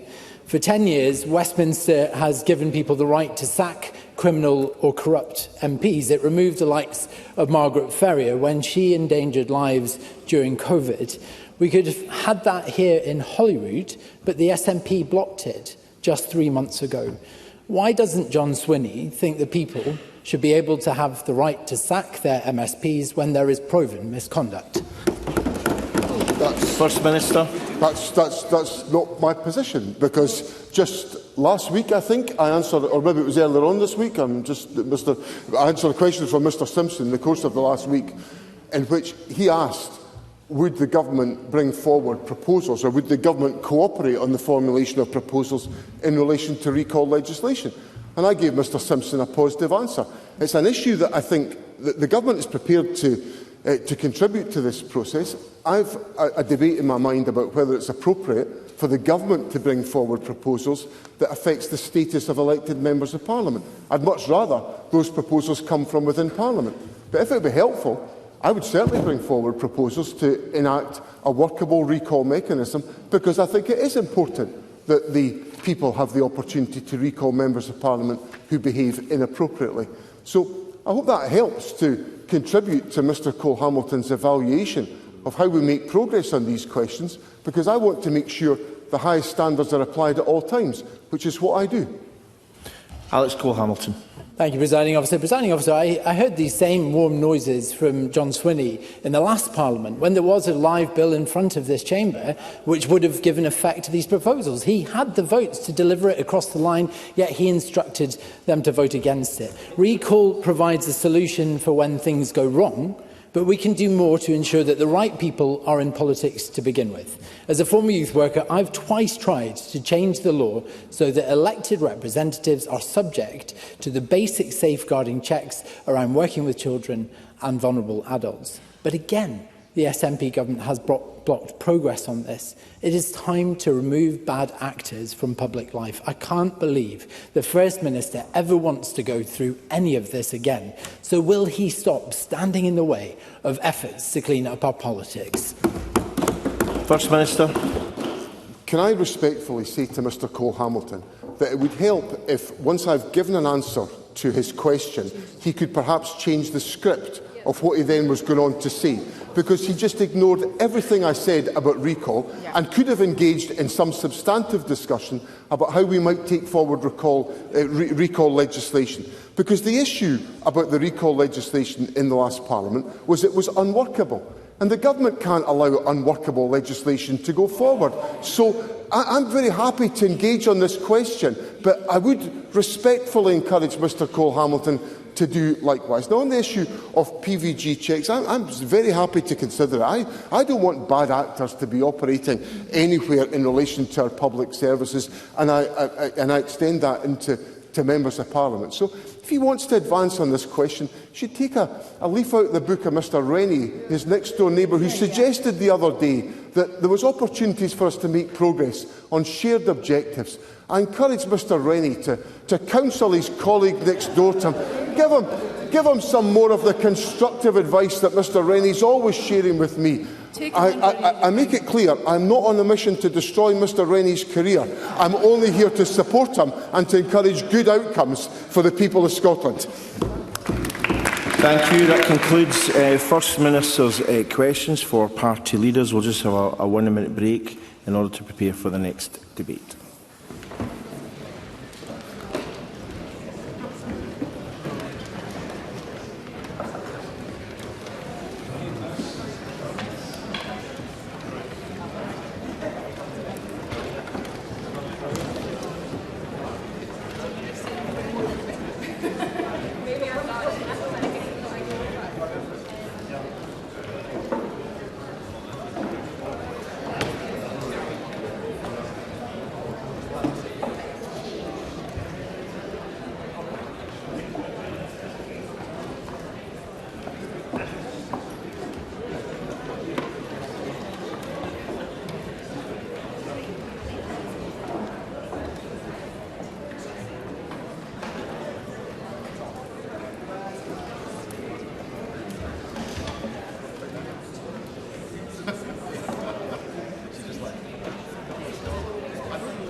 The next item of business is a debate on motion 249 in the name of Jenny Goldruth on wealth taxation for public services, and I invite members who wish to speak in this debate to press their request to speak buttons. I call on Jenny Goldruth to speak to and move the motion. Presiding Officer, I move the motion in my name. With your indulgence, and before I begin today, I am conscious that the Minister for Public Finance, Hannah-Mary Goodlad, will give her first contribution in closing today's debate. Now, Hannah-Mary's victory in Shetland was one of the biggest highlights in the SNP's recent election victory, and I know that colleagues will have observed, as I did, her energetic approach to winning around the folk of Shetland. Ms Goodlad has secured her seat at the table, and I know I speak on behalf of the whole SNP group when I say how delighted we all are to have her here with us. Presiding Officer, at the heart of today's motion is a simple but an important principle. Taxation plays a vital role in funding our public services. The Scottish Government believes strongly that the way in which we use our tax powers must be fair, progressive and sustainable. Put simply, the cut which the Government takes from every pound which our citizens earn should be about making our society better for everyone. Context matters, of course, and the Scottish Government's finances do not exist in a silo insulated from events elsewhere. Whether it be Brexit, the illegal war in Ukraine, inflationary shocks, Westminster austerity or the recent conflict in the Middle East, we are operating against a backdrop of prolonged economic turmoil. And all of these factors have placed enormous pressures on public and household finances in recent years. But despite the financial challenges, the Scottish Government has been able to deliver for our people, as the election results in May proved. A key theme in the election campaign, which I think cut across most parties' manifestos, was how we all proposed to alleviate the cost of living crisis. Presiding Officer, across Scotland, the people we all represent are finding it really tough just now. The food shop is up, gas and electric bills are up, rent and mortgage payments up again as inflation remains too high. And regardless of party, our collective priority as a Parliament should be about making a difference to improve the lives of the people that we all represent. And I don't think we are much divided in this Parliament on that aspiration. This Scottish Government believes that the people who earn the most have the broadest shoulders and that they should be expected to make a fair contribution to supporting the running of public services. And in doing this, we have been able to raise an extra £1.8 billion to help support our public services. We've been able to fund new policies. Happy to do so. Craig Hoy. I thank the Minister for taking the intervention and welcome her to her new role. How would she explain, therefore, Scotland's economic performance gap? Jenny Goldruth. Well, as Mr McKee whispers in my ear, that growth in Scotland is growing faster than other parts of the United Kingdom, and in part that has actually been as a part of our approach to a progressive taxation system, which I want to go on to talk about because it benefits our society. I know Mr Hoy is really engaged in this because we need to work together on how we can help support our constituents, regardless of party. We have been able to fund new policies, like, of course, the Scottish Child Payment, which is helping to keep child poverty in Scotland lower than it is in the rest of the United Kingdom. And indeed, Oxford University Professor Danny Dorling has described the Scottish Child Payment Policy as a major contribution in the largest reduction in child poverty anywhere in Europe since the fall of the Berlin Wall. I will reflect, and I am sure we will hear later today, that there is a general feeling amongst some in the opposition that our approach to social security is out of kilter. We know that some parties in this chamber would rather take from the vulnerable by making cuts to social security benefits to fund lower taxes for those with more. But the financial challenges this country faces were not created by the poor. This SNP Scottish Government will never target those with least to give, Presiding Officer. Now, since the 2018 Social Security Act was passed, we have established a radically different social security system in Scotland, built on dignity, fairness and respect. Our investment in social security supports our national mission to end child poverty. It helps to support poorer families. It helps to support unpaid carers. It helps to support old folk to heat their homes. Social security allows disabled people to live independent lives. Rather than taking from those who are already struggling, we believe instead that the wealthier should pay a little more. People like you, Presiding Officer, on higher than average salaries, people like me, MSPs across this chamber. I doubt you'd hear critique about that from the public. Because our tax system... Happy to do so. Liam Kerr. I'm very grateful to the Minister for taking the intervention. One of her predecessors was famously completely unaware of the principles of the Laffer curve. So can I ask what is her view on that theory and whether it impacts on what she's saying? Jenny Gilruth. Well, Mr Flynn has provided me with an analogy here with the Laffer curve. It went up and then it fell back down. So I'm not sure if Mr Kerr would agree with that analogy. I'm more than happy to have a discussion with him. And of course, Mr McKee, the Cabinet Secretary for Public Service Reform, and the Laffer curve. I know it's a matter that he takes greatly seriously, as he has spoken about the Laffer curve on many an occasion in this Parliament. But it is the case, Presiding Officer, that taxation helps us to improve people's lives. But for taxation to be truly effective, it must do more than raise revenue. It must also create the right incentives to work, to invest and also to grow the economy. And on this point, I would hope there is perhaps greater opportunity for political consensus. Fair and progressive taxation is not a barrier to growth. In fact, it is the foundation of a productive economy, funding the infrastructure, supporting the workforce and providing that stability that businesses depend upon. That is why I'll take Mr Mara, but I'm conscious of time. Michael Mara. I do appreciate the Deputy First Minister giving way. In these matters, her predecessors have taken advice from a tax advisory group. I wonder if she can update us on the status of that. Is it going to be maintained, and when will it next meet? Jenny Gilruth. I think Mr Mara is referring to the Scottish Fiscal Commission. Right, OK. I'd like to come back to him in greater detail on that. I met with the Scottish Fiscal Commission earlier today, and we will continue that engagement. But we're looking at a range of ways in which we can better engage with businesses. Mr Mara might be aware of some of the First Minister's comments around about our engagement, particularly with business in recent weeks, and I'll come on to that. And again, I think to give Mr Mara some comfort, the Government will be voting with the Labour Party in relation to their motion later today. I do think more broadly, following the election, we need to look at that engagement in the round and consider if that's the best context. So, without making a decision on my feet today, Presiding Officer, I give Mr Mara an undertaking that I will write to him. I was in a discussion with the First Minister earlier today on these matters, and I don't want to prejudge the outcome of that. But we have to grow the economy. We all understand that. But we're not focused on tackling child poverty to the detriment of economic growth. Rather, that economic growth creates the conditions necessary whereby child poverty can be eradicated. Not growth for its own sake, growth to help support our people.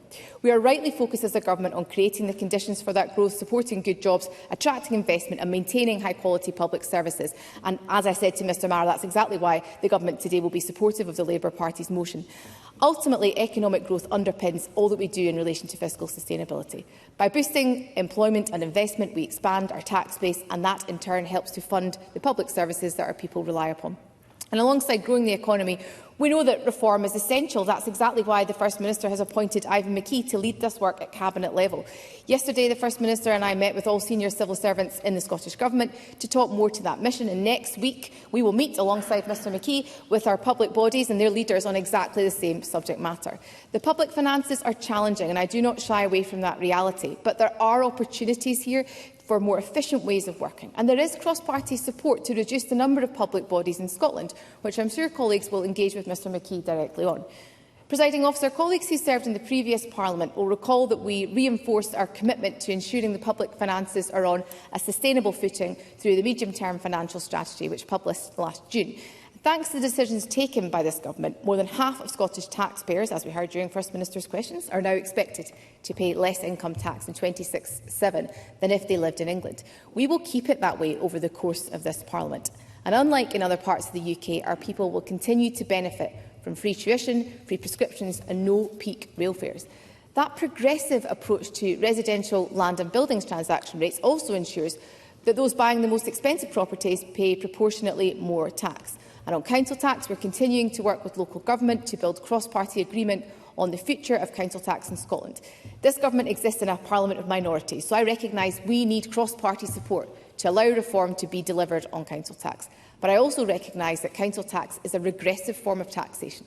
We will therefore publish analysis later this year, which will help to form an evidence base to inform any wider reforms subject to Parliament's support.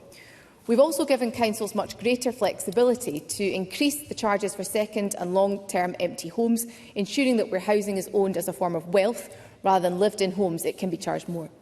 And on non-domestic rates, the basic property rate is the lowest it has been since 2018-19, and the small business bonus scheme remains the most generous of its kind in the United Kingdom.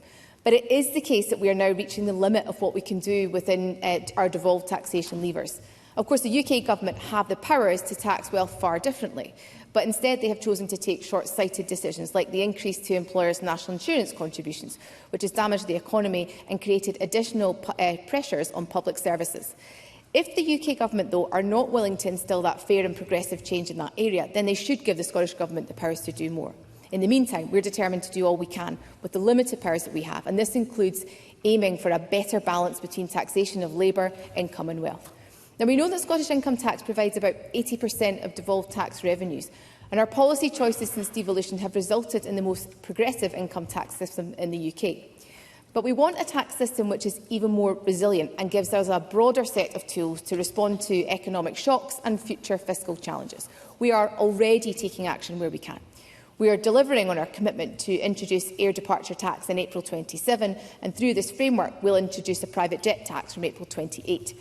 We know that private jets produce significantly... Happy to do so to Mr Rennie. Willie Rennie. I've been listening carefully to the Cabinet Secretary's contribution, and she has, in passing, referenced the challenging fiscal setup.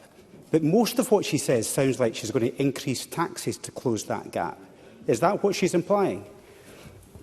Jenny Gilruth. I regret that, like his colleague Mr Cole-Hamilton, Mr Rennie perhaps has not been listening to what I said in my answer. That's not the comments that I've made today, to clarify that on the record, Presiding Officer. But we do need to look more broadly at other opportunities to raise revenue in Scotland. There is a significant fiscal challenge ahead of the Government. The Opposition are well aware of this. I've seen Mr Rennie's draft amendment today, which of course is very critical of where we are currently. But we exist in a Parliament of minorities, so we have to work together to address the budget gap. And actually that's why Mr McKee's role is so pivotal in that regard, in terms of the efficiencies and the reform that he is going to have to drive. So more broadly, Presiding Officer, this Government believes that those who enjoy that privilege of travelling on private jets should make a fairer contribution to the public finances. But we do want to go further, which is why we're seeking the devolution of further powers to address the issue of private jet ghost flights. And when a private jet completes a one-way trip, it often flies on to its next location with no passengers. As a tax on the carriage of passengers, those flights would be exempt from air departure tax.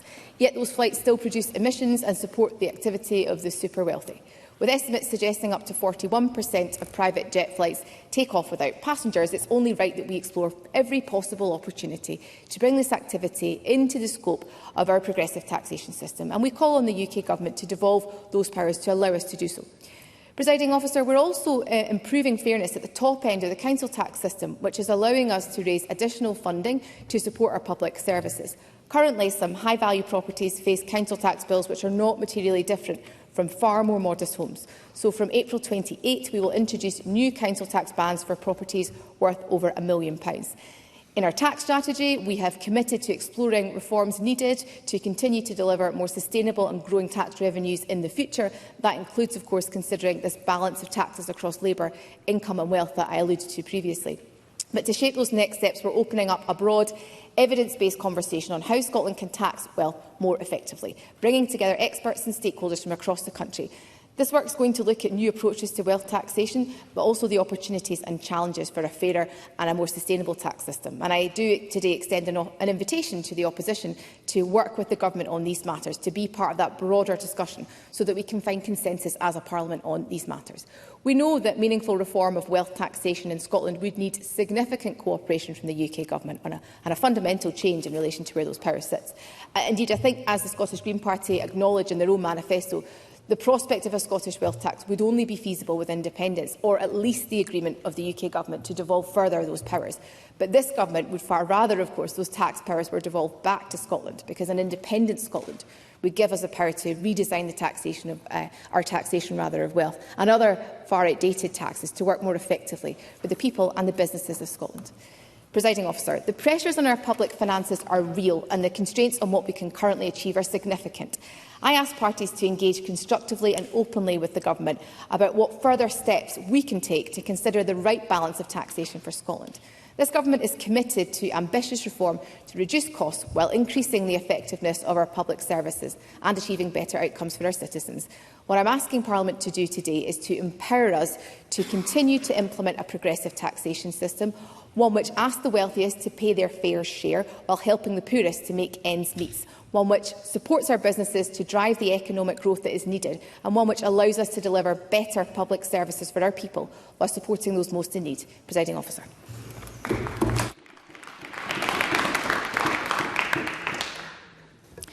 I remind colleagues that there should be no interventions or interruptions on a first speech.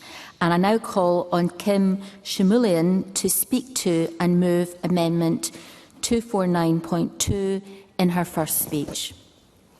Thank you, Deputy Presiding Officer, and may I join others in welcoming you and your colleagues to your new roles. Congratulations too to those re-elected and to those joining the Chamber for the first time, like myself. I extend particular good wishes to my fellow Glasgow MSPs. Despite our obvious differences, I am sure we can all work together when required, and I look forward to that happening. And I thank the many thousands of people across Glasgow who voted reform, searching for something that other parties were not providing, a new way for a new time. I also extend my thanks to the Cabinet Secretary for her statement. She will not be surprised to know that I don't agree with most of it, however. As this is my first address to the Chamber, I'd like to share a little of my background with you. A small glimpse into a person's soul, I find, sets a sense of perspective on their approach to life and to politics. I grew up in a council flat in Haddington, East Lothian, the youngest of 4 daughters. My father was a labourer, my mother a secretary. Times were often tough. I remember my father's face when work was scarce and he had to sign on at the brew, as we called it then. I understood then, as I believe now, that a person's dignity is bound up in their ability to bring home a wage. When he couldn't do that, it was written all over him. That stayed with me, and it shapes everything I believe about taxation, work, education and the role of government. I know what it means to work hard, to build something, and to understand what ordinary families are really facing. That background is not incidental to why I am here. It is the reason I am here. These views mirror what I heard from Reform voters on the doorstep. They said it, and I certainly got it. And so to the business of this Chamber. The most obvious task that I have here is to play a part in holding the Government to account, and that begins today. In the weeks since I entered this Chamber, I have watched the long arm of the state extend further still. The SNP Government has set about its manifesto commitments with enthusiasm, and it is an arm that has been lengthening since the first majority government, with no sign yet of restraint. My first impression has been clear. Profit is a dirty word here, and the answer to everything is tax the rich, even when there is no evidence it has ever worked. I do not believe profit is a dirty word. Profit is what drives us forward. It only becomes a problem when governments fail to use the powers already at their disposal, competition law and regulation, to prevent abuse and excess. The answer is not to punish success.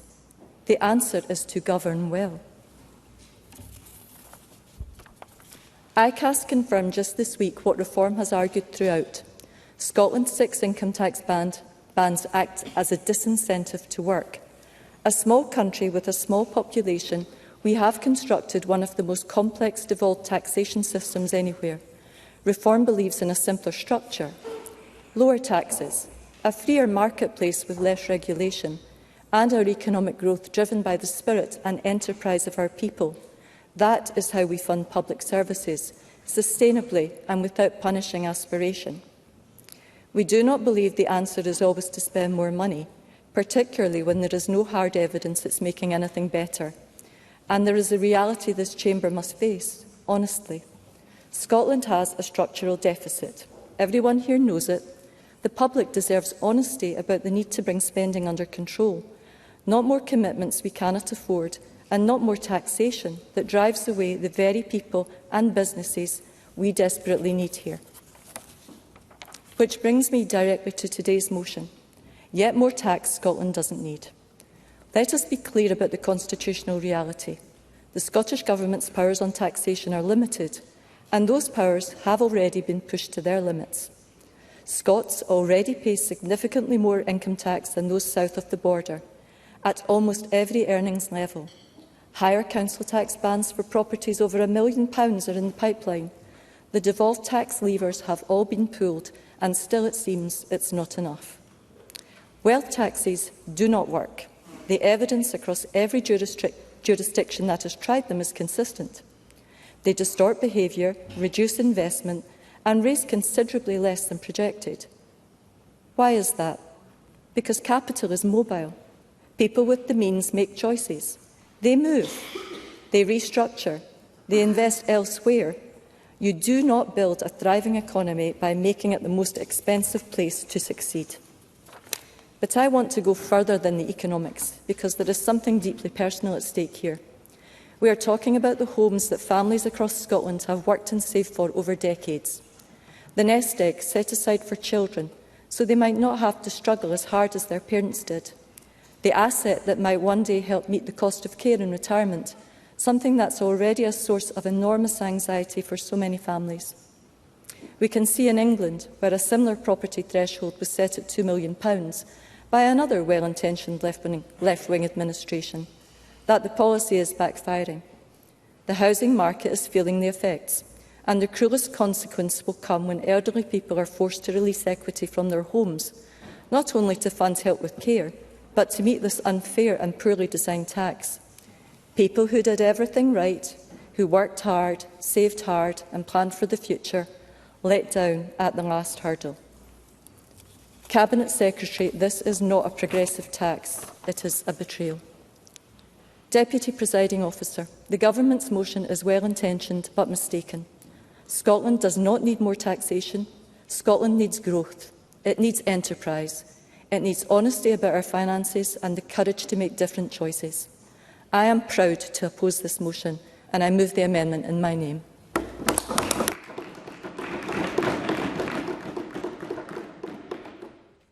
I now call on Michael Mara to speak to and move Amendment 249.4. Thank you, Presiding Officer, and I move the amendment in my name. And Labour does welcome this early opportunity to debate the scale of the fiscal challenge that the SNP has created for Scotland. The £4.7 billion gap between the spending trajectory that has been set by the Government and the income that is projected by the Scottish Fiscal Commission is vast. And how this issue is tackled will be, I believe, the defining issue of this Parliament. It will affect everything else that we do. Now, we might all wish that it could be defined by how we arrest the decline in our schools standards to best equip our nation's children for their futures, perhaps starting with understanding why pupils are a year behind those in England in mathematics. And there are long-term economic consequences for these outcomes as well. And we might all wish it was about addressing the drugs death crisis. No, just getting started, Mr McKee, thank you. The worst in the developed world and over 3 times worse than other parts of the UK under the same drugs laws. We might wish to deal with social care, NHS reform, online crime and much more. These are the many issues that hang off the back of the fiscal choices that we make as a Parliament. Instead, we do have to deal with this overarching fiscal malaise that was forewarned and for which the Government has yet to present a coherent answer. The Institute for Fiscal Studies' assessment of the SNP's spending plans in the election was absolutely brutal. The increases in spending commitments of £1.4 billion without any identified credible funding could actually increase the fiscal gap to some £6.1 billion. Unfortunately, the big answers will not be found in the scope of the measures that the Government has identified today in their motion. They have actually failed to quantify how much that is. The proposed mansion and jet taxes would account for, by my calculations, up to around 0.33% of the gap. I've rounded that up and I've been rather generous, frankly, with the assessment. I don't believe the Government does believe that those numbers, these measures, are actually commensurate to the scale of the challenge. Yes, certainly. To clarify, he said that the fiscal gap was a consequence of government spending plans and with no plan for it. I think he's wrong on both of those counts. The fiscal gap is based on projections of past increases continuing into the future, and that isn't necessarily government policy. And also in the IFS, was, the Fraser of Allender was clear on this. The spending review that we published earlier this year laid out how the Government was intending to be able to close that gap over the 5-year period. Michael Mara. I certainly think we would have to differ on some of the analysis, Mr McKee. Certainly about the demand in our public services, and they're recognised. If you look at the many reports published by the Scottish Fiscal Commission, they are absolutely clear that demand in public services and requirements, whether it be for the cost of climate change, will continue to rise, not just over the course of this Parliament, but in the future. We know that projected health spending with an ageing ageing population will continue to grow. So part of this is about recognising demand as well as the policy choices that he and his colleagues in the government have actually taken. But we do need to see a far more serious approach. And if appointing the Axe-Master General to the Cabinet is the solution for the remaining 99.7% of the gap, that would be, frankly, ruinous for our public services. I think that Mr Rennie identified some of this about what is the balance. What is the balance between the key issues about spending, about taxation and, crucially, about growth? Had Scottish Labour prevailed in the election, we would have been undertaking an urgent process to set all of this right. Instead, the SNP won a handsome victory in May. But incumbent on them is the duty to honestly appraise the budget in a manner that they have failed to do for years. We know we have had 3 years out of the last 4 we have had an emergency budget. We can't be in that situation again. But I welcome the Cabinet Secretary's commitment that she made to report back on the status of the tax advisory group that was advising her predecessor in government. We have to make sure that we get the right balance, as I say, between how much income is taxed versus wealth and its tax, because there is trade-offs in all of these issues, and it can't just be always viewed as additional, despite the fact that the broad challenges that we have. So what consideration will the Scottish Government give to the behaviour effects of these taxation policies that they're talking about today more generally? I think it's crucial that we get the right advice on that for the Government and for the Parliament. So in the spirit of this collective endeavour that we all have to put our shoulders to the wheel and get on with, the Labour amendment asks the Government to be good to their words today, and I believe that they are going to do so, and that is very welcome. The First Minister has variously committed to looking at business rates and addressing what business leaders know to be a broken system. He met with Sir Tom Hunter on the 14th of May and personally promised him reform. This week, the First Minister further pledged to act on the Fresh Start campaign being mounted by the Courier, the Press and Journal and the Sunday Post to bring forward rates relief to day one on taking on a vacant property. This measure is proposed to help discourage empty properties, encourage business growth on high streets in towns and cities, and I think we would all share the observation that we need action in these areas. But Labour believes that this has to be seen in the round with a comprehensive review of business rates, so that we actually use them best to encourage growth rather than seeing them as punitive. And we will all have inboxes that are already beginning to groan with people who are suffering as a result of rates revaluation. So I sincerely hope that Parliament as a whole can back Labour's call to get this underway today. But Scottish Labour also wants to see immediate action in this Parliament on council tax reform.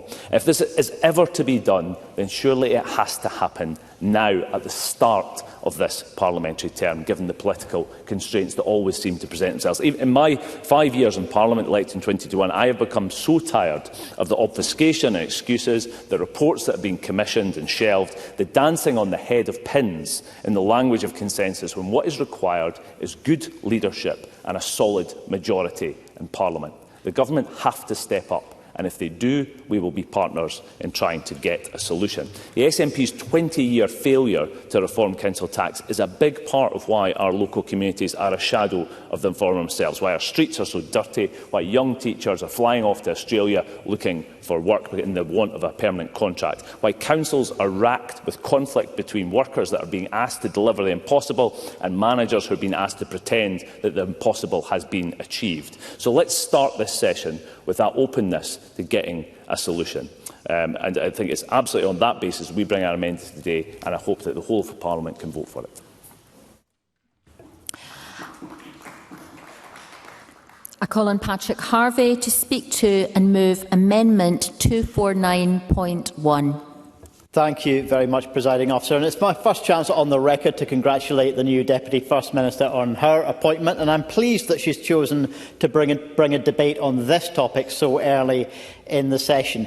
Greens have, of course, led the case for wealth taxes, both here and at UK level. It's Green voices who are most clearly advocating for change.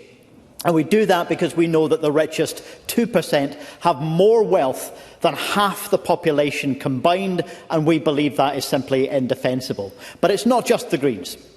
Members will have seen the briefings from a range of organisations for today's debate. The STUC tell us that the growth in wealth of Scotland's 10 richest people has outstripped workers' wages more than sixfold since this Parliament met in 1999. The Tax Justice Network which includes Oxfam Scotland, the Poverty Alliance, the Health and Social Care Alliance and others, they describe wealth tax as one of the most promising opportunities for building a more prosperous and sustainable Scotland. And 85% of people in Scotland want taxes on the wealthy to increase. Just a moment. That includes a large majority of very wealthy people themselves, as the organisation Patriotic Millionaires have shown us in their briefing. I give way. Craig Hoy. I thank Patrick Harvie for giving way. Would he concede one point, however, that the very wealthy are also likely to be the most mobile and therefore can take their wealth and their assets out of Scotland? Yeah. Patrick Harvie. Well, if he reads the briefing that I just mentioned, he'll see that the vast majority of millionaires who were canvassed by that organisation are more worried about doctors leaving the country than they are about millionaires leaving the country. We need to face up to the fact, Presiding Officer, that what poses as trickle-down economics is in reality hoover-up economics. It always was, and it has led to the hoarding of wealth by those who are least in need. So if the SNP now agree and accept the case for a bigger role for wealth taxation, that's great. But we are going to need to hear some specifics, more than we see in the motion, and if cross-party talks are being offered, they will need to come with real political will to act. To be clear, Presiding Officer, I do really welcome the progress that has been made. I should. A lot of it has been the result of pressure from the Greens. The private jet tax, the mansion tax, both positive steps. They both show that tax can be successfully targeted at those with the most and those who consume more than their share. And I'm also pleased that support is growing for the so-called Amazon tax, one that's targeted at some of the biggest and wealthiest companies doing business, the online retailers. The Greens support it, the SNP support it, I understand that Labour support it. Today's Green Amendment gives Parliament the chance to endorse it.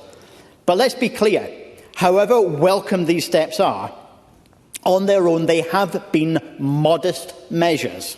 Modest in the scale of revenue they generate and modest in their power to address the current maldistribution of wealth. Now, is there more we could do if we had greater fiscal power? Of course there is. Greens support that call. And I'm pleased in particular that Labour have brought a positive and constructive amendment which does not remove that possibility from the government's motion. But it's equally critical that we don't use that possibility of new powers as cover, as an excuse to delay action where we can take it within existing powers. Because the single most significant element of wealth tax in Scotland is a broken system, and it's the single biggest example of failure in the history of devolution. This Parliament has achieved a lot, and as the authority of the Parliament has grown, as the seat of Scotland's self-government, its confidence as an institution has grown. But the most glaring omission, the challenge that has been ducked time and time again, is the reform of the council tax. Unfair even when it was introduced, it has grown ever more regressive as property values have spiralled. Inadequate to meet local government's needs, it is now a small fraction of the revenue our councils need, locking them into growing dependency on the national government. And still based on 1991 valuations, it will be an astonishing 40 years out of date by the end of the current session of Parliament if we collectively do not act. This must not be allowed to happen. A modern, progressive property tax would help cut inequality. It would let our councils invest in their services, and it would help to prevent even worse inflation in the cost of housing. Presiding Officer, I know this would be a political challenge. Let's be in no doubt of that. But if the Scottish Government is remotely serious about the need for further steps on wealth taxation, it simply cannot continue to ignore the most important element of wealth tax that's within its control, the broken, inefficient and unfair council tax. And that's why I move the amendment in my name. I call on Craig Hoy to speak to and move Amendment 249.3. Thank you, Deputy Presiding Officer, and can I move the amendment in my name? Now, I think we all know why this debate is taking place, because the SNP government and John Swinney are in hock to the Scottish Green Party. A party that does not even believe in economic growth now has influence, albeit now from out with government, over the SNP's the SNP administration's tax policy. But just because they are no longer in government doesn't mean that the Greens cannot do real and lasting damage to the Scottish economy and to Scottish workers and to Scottish businesses, just as they did when they were in government. So let's start with a few home truths, the basics that may be lost on some of the more wackadoodle MSPs elected to this Parliament in May. Firstly, there is no such thing as exclusively public money. There is only taxpayers' money, and government has a duty to spend it wisely. Secondly, government should have a very good reason to tax people's income and wealth. They have no moral case and no justification to do so otherwise. Yeah. And thirdly, taxing anything beyond a certain point can and does generate less of it, something that this government has seen clearly in the last Parliament. I'll take an intervention. Patrick Harvie. A little premature, presiding officer, but I'm grateful for the intervention. Does he agree in principle that abolishing poverty is a legitimate reason to impose taxation on those who have more than their share? Craig Hoy. Growing the economy is the legitimate way to eradicate poverty, and if we grew the economy, therefore we would not need the burgeoning benefits bill that the SNP has presided over for the last 14 years. Now, there is, I believe, Mr Harvie may disagree, there is, I believe, a moral and a social case for cutting tax. It's just that it's something that this government doesn't see and this Parliament has never tried. And I remind ministers of one simple fact.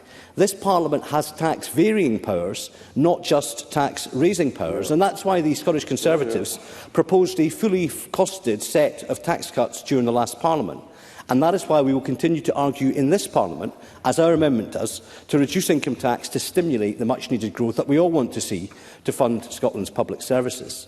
But the inescapable fact is that Scotland now pays more than £1.8 billion a year in tax than they would if they lived in the rest of the UK. And for many, they believe there is nothing credible to see for it. Those struggling to access healthcare, having to raid their own savings or their pension to pay for a new knee or a hip, or those who are damaging their cars, driving on roads riddled with potholes. They are quite rightly questioning what it is they are receiving.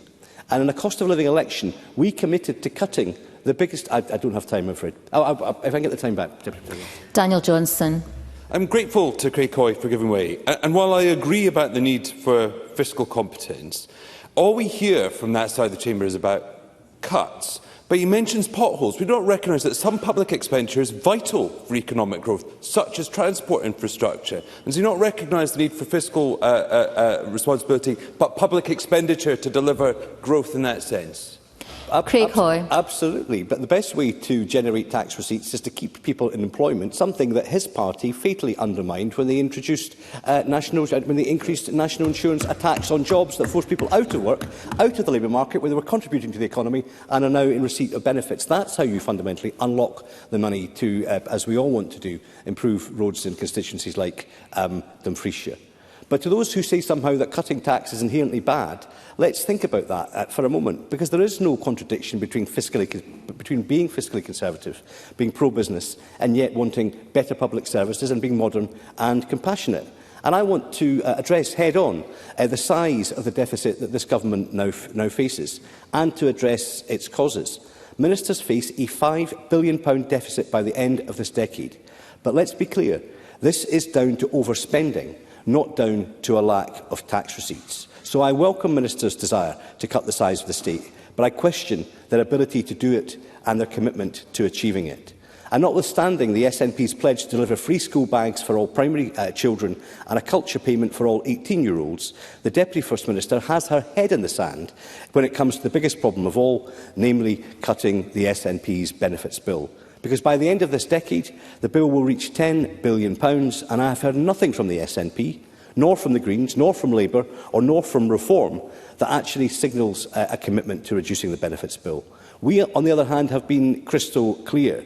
We would reintroduce the two-child benefit cap, we would apply it to the Scottish Child Payment, and we would significantly overhaul the adult disability payment to ensure it fairly promotes work. Now, I also want to address this issue of wealth taxes. Is the SNP... I don't have time, I'm afraid. I've taken two. Well, if I can get the time back, Deputy Presiding Officer. Somerville. Would the member recognise that adult disability payment is to do with the additional costs of having a disability or long-term condition? It doesn't have anything to do with whether you're in work or not, and indeed decreasing adult disability payment actually takes away support that encourages and supports people into work. I fully understand that that was the central policy proposition when the benefit was still introduced. But with a significant growth in the number of young people with mental health conditions, can she explain to me what additional costs they experience, particularly those who are not working? The government has conceded the point that it needs to review the way this benefit is operating, and fundamentally it has to, because it's totally unaffordable. And that's why we argued very strongly for that. And to go back to the issue of the wealth tax, is the SNP, under the influence of the Green, now so infected with the politics of envy that it effectively wants to shut down wealth? Talk of a private jet tax. I won't give way. I think I've been quite indulgent. Could I ask members, when they're making an intervention, to press their buttons? I know a number of members haven't been doing that. The reason is that it helps with broadcast, if they could do so. I don't believe I do have time, unless you're still giving out... I think, as the presiding officer has made clear, that we will add time on when a member takes interventions. Bring it on. I'm very grateful to the member for giving way. It's just because it comes on to the question of wealth. And I would like to ask him in all sincerity what the Conservative position is with regards to wealth, ownership and questions of equality and distribution.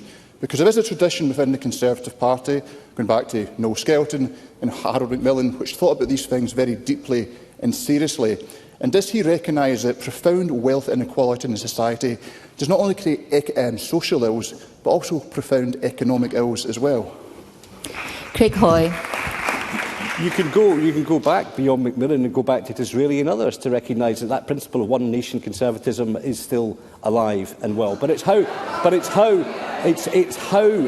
you tax the wealthy, and how proportionately you tax the wealthy, and how effectively you tax the wealthy. Because I'm going to go on and say is, if we simply send a message out to those globally wealthy individuals that Scotland is a hostile environment, then I do believe fewer of them will come and more of them will leave. And that is the fundamental reality that is lost on Patrick Harvie.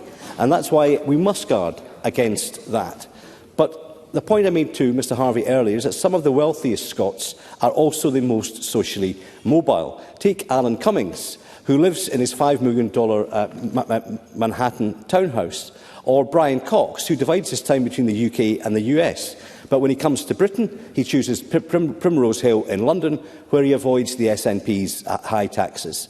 And whilst Mr Cox is happy to fly north to Scotland, I'm not sure in a private jet or not, Mr Harvie, he doesn't want to live here. And this is what he explained, not clearly in an SNP broadcast. I find Dundee difficult, he said. The poverty is very hard to take, to see the heroin addiction, to see where it's got to. Strange that that didn't make it into an SNP party election broadcast. Now, to turn to the motions before us today, on the Labour motion, I agree on the need to examine business rates, but remind members that during the last Parliament, budgets which the Labour Party did not oppose repeatedly shortchanged Scottish businesses on rates relief. On reforms motion, I note the reference to the Institute for Fiscal Studies, and I commend them on SNP levels of selective quotation. For was it not the same IFS who described the party's self-funding tax cuts to be a mirage and not credible? But in closing, I want to turn to the Greens amendment, because this perhaps sums up the timber of this debate. And to that I pose one question. When there is there's little or no wealth left in Scotland to tax, when the wealthy have gone and when the tax base shrinks, how on earth do we fund the public services our country needs and our country deserves? And that's why we will vote against this motion tonight. That's why we will also steadfastly oppose any further tax increases or any attempt to further devolve tax powers to this Parliament. Fair tax, low tax and a growing tax base. Those should be the watchwords of this Parliament in this session. I call on Willie Rennie to speak to and move Amendment 249.5. I move the amendment in my name. When I intervened on the Cabinet Secretary to ask her about the balance of her speech, the next sentence from the Cabinet Secretary was about another tax. And she may say I should take the whole speech in its context, and she did talk about other things. But the message that I think was clearly sent out from that speech was that it was a traditional tax and spend approach and policy. And the trouble with that is we need to have trust in taxation. And we saw what happened when Hamza Yousaf was the First Minister, that he lost control of the narrative and of the rhetoric. And it sounded like he was going to increase taxes forever. You got very excited about the prospect of what more taxes he could increase. And we saw pretty immediately after that there were severe attempts taken by the government to bring the budgets back into control in year. 2 years in a row, in fact, the spending from the Scottish Government had to be introduced with emergency cuts. And why I say all of that is because that knocked confidence in the public. And when you lose confidence and trust in taxation and the government, then you get behavioural change. Sometimes it's not the actual policy at the time, it's the prospect of what the policy might be in 2 or 3 years' time. So that when people make decisions, just hold on a second, when people make decisions about where they're going to take a job, for people who are mobile, and we're not talking about millionaires here, Patrick Harvie talked about doctors and consultants, and we have a significant problem in Scotland with the recruitment of consultants, then those decisions are made by those people with the view about the future and where they think the government is going. I'll take an intervention from Mr Fraser. Murdo Fraser. I'm grateful to Mr Rennie for giving way, and I'm enjoying his analysis of where we are. He raised the issue of the £5 billion looming black hole. Now, the Cabinet Secretary seems to suggest that taxes were not going to rise to fill that. Mr McKee is on record as saying that public sector reform doesn't mean reducing overall public spending. Is Mr Rennie any clearer than I am as to how, therefore, that £5 million black hole is to be filled? I'm a very generous man, Mr Fraser, and I believe in the full confidence of the front bench to sort out that puzzle and that conundrum, because it will require resolution, because it's looming fast. The £5 billion, which the Cabinet Secretary couldn't quite bring herself to say, is a huge number that will require resolution very quickly, because these savings take a long time to implement. It doesn't just pull a lever and things happen. Things take a long time to happen. So I do have confidence in Jenny Gilruth and Ivan McKee to introduce the changes that are required, because I think the First Minister has set them that task. I'm just not sure I've heard that today. Mr Harvie. Patrick Harvie. I'm grateful. I wonder if I could bring Mr Rennie back to the argument he was making about trust in the tax system. And he seems to place most of the problem there around devolved approaches to progressive tax. Is it not at least as plausible that the reason people have a lack of trust in the tax system is the tax dodging and avoidance by the super rich and by big business? Isn't that where we should start taking action to restore trust and revenue? Willie Rennie. I mean, I do believe that's part of the problem, and we shouldn't kid ourselves. It's all just one part of the equation. I do accept that, and I would encourage firmer and faster measures. But we are in this Parliament here, where we need to make decisions about our finances. So therefore, we really need to be focused rather than deflecting onto other parliaments and other issues. But public service reform will be required to be substantial. And I do think we are going to have to engage in new methods of reform. And I will work in partnership with Ivan McKee and Jenny Gilruth to make that happen and reach agreement if we possibly can. Because change is hard, and I accept that. I met today with an organisation that's promoting social impact bonds. And I think that's one area that I know that was in the SNP's manifesto and was in ours as well, to incentivise investment from private sources in order to secure a return for substantial change. Because we know when there's a fire going on in public services, it's difficult at the same time to implement change because of the people that's available, but also the money that is available too. So I'm in favour of measures like that. Now, I'm in favour of tax reform, and everything that's in the Green Amendment today, on the face of it, I would agree with. I think it's long overdue that we have council tax reform. I think I would favour moving from taxation of physical assets in terms of business rates to more online taxes for Amazon and other companies like that. My problem with it, again, is the rhetoric. It sounds too enthusiastic in terms of increasing taxation. I would argue we should have reform, and the basis that we should work on the basis is that it's revenue neutral as a starting point before we even consider whether that should result in increased revenue in the future. So I'm just urging real... It sounds like I'm boring, but actually, a bit of boringness in politics would do no harm sometimes, because actually that brings confidence and predictability. Sometimes the government reaches and parties reach for easy solutions. I think sometimes the easier and the more glitzy it sounds, the more unbelievable it is. So therefore, let's focus on actually making the change. Let's build confidence amongst taxpayers. Let's grow the economy. Let's make sure we have more participation in society and the economy, so more people are contributing to the taxation. That way, I'll get excited. I think that's the change that we need, and I would urge people to vote for our amendment today. We now move on to the open debate, and I would remind the Chamber that there should be no interruptions on a first speech, and I call on Katie Hagman to make a first speech. Thank you, Deputy Presiding Officer. I am thrilled, I'm humbled, and if I'm honest, I'm mildly terrified to be giving my first speech today here in our Scottish Parliament. But firstly, let me begin by congratulating you in your new role, Jenny Gilruth, in your new role as Cabinet Secretary and Deputy First Minister, and to thank the people of Carrick, Cumnock and the Doon Valley for placing their trust in me. What an enormous privilege it is to be trusted to serve. The First Minister himself has spoken of the responsibility of public service, and that responsibility requires vision, bravery, compassion and integrity. This deep sense of duty sits with me each and every day. It's what drives me, and it is what I will put into practice as the MSP for the constituency. And what a constituency it is.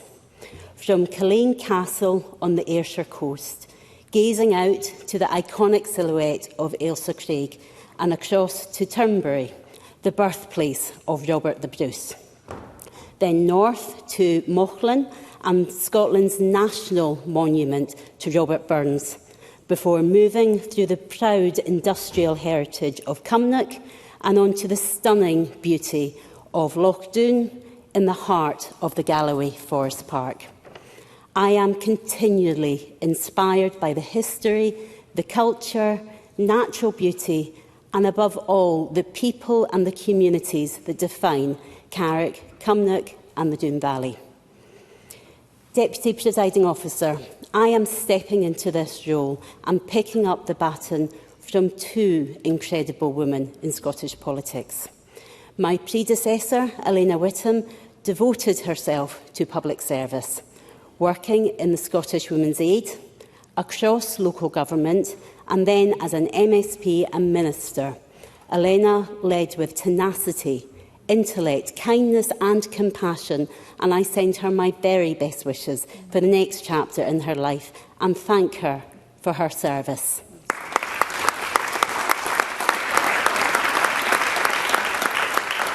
Carrick, Cumnock and Doon Valley, though, was also the constituent of the formidable late Jean Freeman. Jean led on the creation of Social Security Scotland, enshrining her own values of dignity, fairness and respect into Scotland's legislation. As Cabinet Secretary for Health and Sport, Jean steered us through the worst of the COVID pandemic with those same values. And she co-founded Women for Independence, ensuring that women's voices were brought into the independence debate. A giant of a woman, I will forever be guided and inspired by her lifelong commitment to public service, social justice and fairness.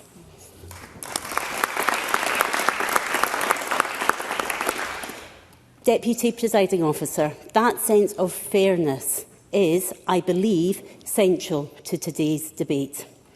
Nestled in the heart of my constituency lies the small village of Daly, birthplace of the Reverend John Thompson, the 19th century minister whose name forever has been associated with the well-known Scottish phrase, "We're all Jock Tamson's bairns." That phrase speaks to something fundamental about Scotland, about the progressive values we hold dear. That no matter our background or where we come from, we are all equal in worth and we are all deserving of dignity. But governments must match progressive values by making progressive choices. Wealth taxation for public services is one of those choices. I come to this debate in a unique position. For the last 9 years, I have served as a councillor in local government, including as COSLA's resources spokesperson. I fought for frontline services. I worked cross-party. I gave evidence to committees within this very Parliament, sharing often the stark financial reality of what some local authorities are facing. When giving evidence to MSPs, one of the questions I was often asked was, where's the extra money to come from? And it was a fair question, and it was a necessary question. I welcome the record high funding to local government. However, after years of Westminster austerity and with the restraints of devolution, both the Scottish Government and local government face immensely challenging fiscal realities. It is imperative that we are bold, brave and explore progressive wealth taxation by asking those with the broadest of shoulders to pay a little bit more. We can deliver stronger services and help the less well-off not just survive, but to thrive. Deputy Presiding Officer, for the first time in my life, I am in the higher tax bracket. And you know what? I'm quite comfortable with that. My son is benefiting from free university tuition. And almost a year to the date, I was sat with my terrified mum in surgery school preparing for her life-saving cancer treatment in our incredible NHS. And thanks to the cancer treatment pathways that are available, she is able to watch me online giving this speech today. I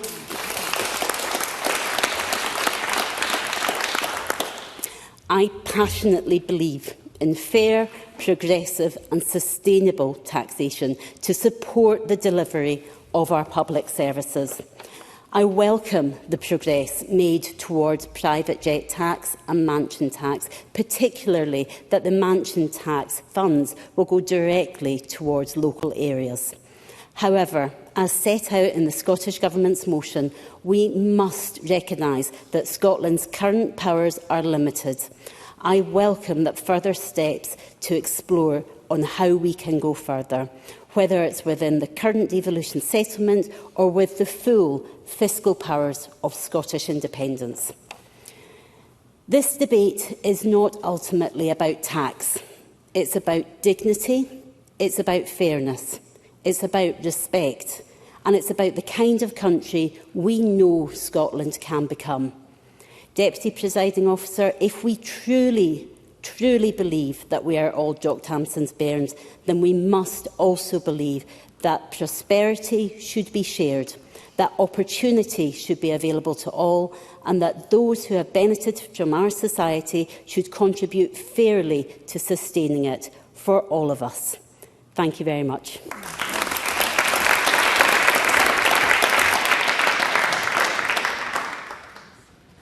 I call Malcolm Offord to be followed by Martin Day. Malcolm Offord. Thank you, Deputy Presiding Officer. In this world, nothing can be said to be certain except death and taxes.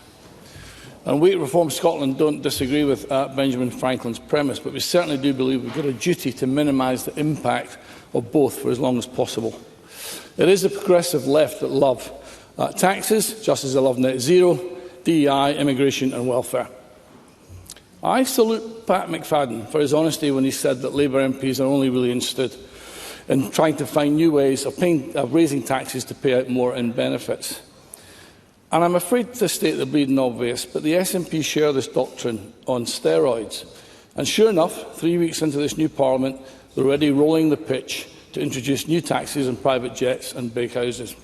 How predictable.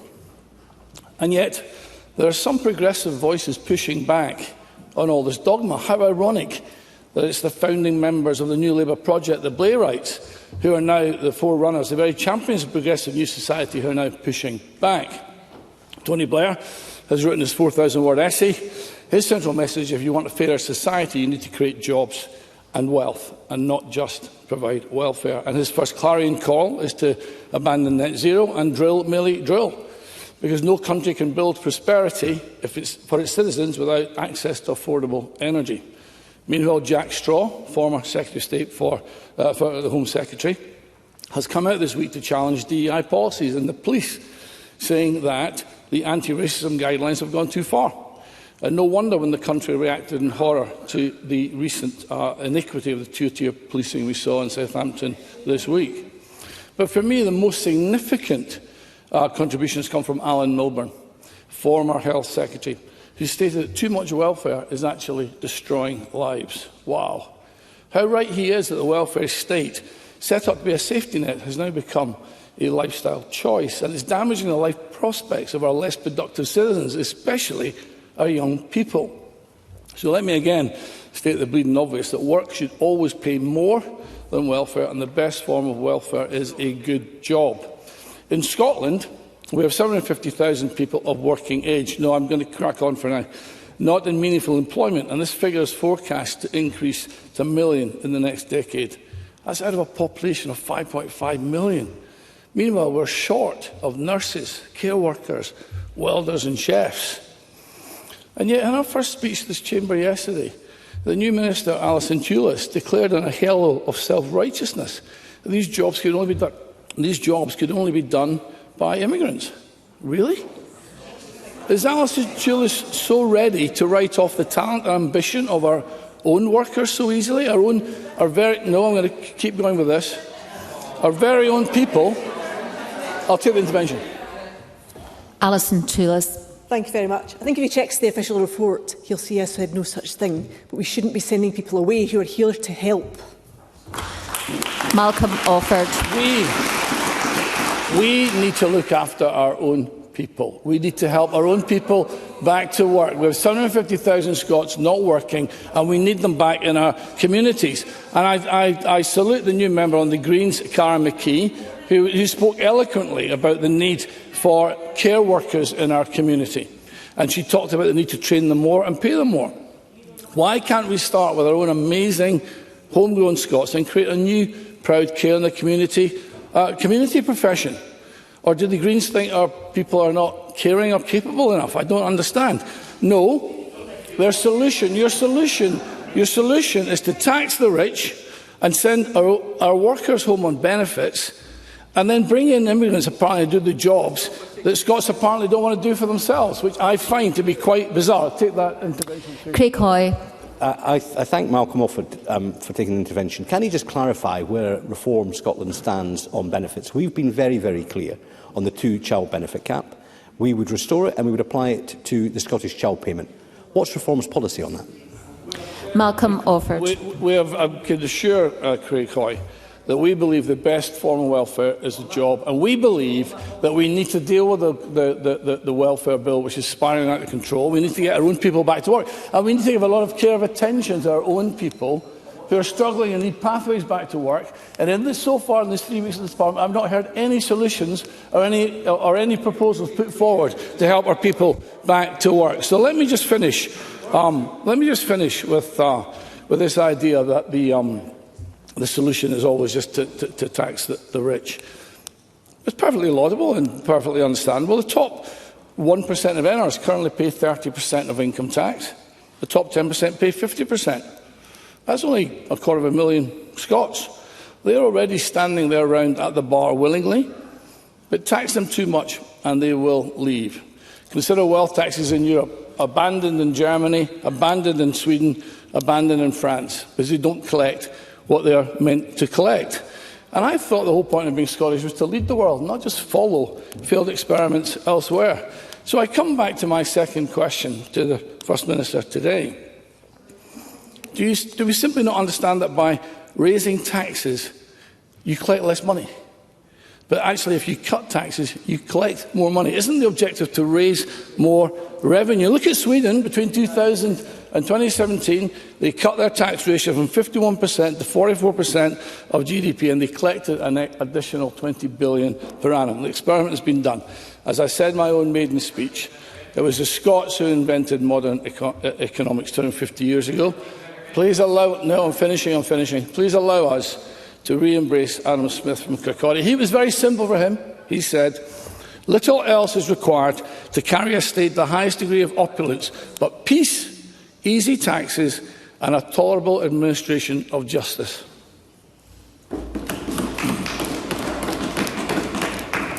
I call Martin Day to be followed by Joe Fagan. To make his first speech, Martin Day. Presiding Officer, thank you. It is an honour to make my first speech in our national parliament as the member for Falkirk East and Linlithgow. I thank the people of my home constituency for placing their trust in me. I do not take that lightly, and I promise, however people may have voted, that I will work tirelessly as their representative. It is a community with industrial and historical heritage, stretching from Blackness to South Alloa and from Grangemouth to Limerick. We sit quite literally between a rock and a hard place, between Edinburgh and Glasgow. And at times it can feel that way politically too, nowhere more so than in Grangemouth. For generations, the refinery and wider industrial complex have provided skilled jobs and supported local families. The uncertainty surrounding its future has caused understandable concern. The transition to net zero must be a just transition. The skills and industrial expertise are national assets, and the community must share in the opportunities that come with change. When we discuss wealth in Scotland, we should remember that it is created not only in the boardrooms and financial markets, but by the hard work of people in places such as Grangemouth. The men and women who have worked in Grangemouth over generations have helped create considerable wealth for Scotland. It is only right that communities which create that wealth should share fairly in the opportunities and the public services that flow from it. And that brings me into today's debate. For many in my constituency, the question is one of fairness. Whether wealth is being taxed fairly and if we have the resources to support the public services which we all depend upon. But before I progress further, let me say that every constituency member will tell you that they have big boots to fill. And in my case, multiple boots belonging to Fiona Hislop, Michael Matheson and Michelle Thompson, who between them had more than 6 decades of parliamentary service and experience. Fiona and Michael were members of the Parliament's founding generation, elected in 1999 and helped shape the institution we serve in today. I place on record my appreciation for their work and their friendship, their support and advice they have given me over the years. My former Westminster constituency overlapped with Fiona and Michelle, and we worked well together until the public decided I should spend more time with my family. I'm still trying to work out what it says about me that my family was so overjoyed when the public decided they wanted me back. One of Michelle's jokes is that no one tells you when you join the national movement that the first 20 years are the worst. Well, after almost 40 years campaigning for independence, I've seen both the highs and the lows, such as being swept into Westminster in 2015 as part of the SNP landslide, then watching Scotland repeatedly return mandates for a referendum, only to be told no. Whatever view members take on the Constitution, the denial of democracy is not a healthy position for our nation. Presiding Officer, if you will indulge me with one final tribute, I want to mention your predecessor, George Reid, who passed away during the election campaign. He represented parts of my constituency in the 1970s and was fondly remembered by many people I met on the doorsteps. And I also have my own George Reid story.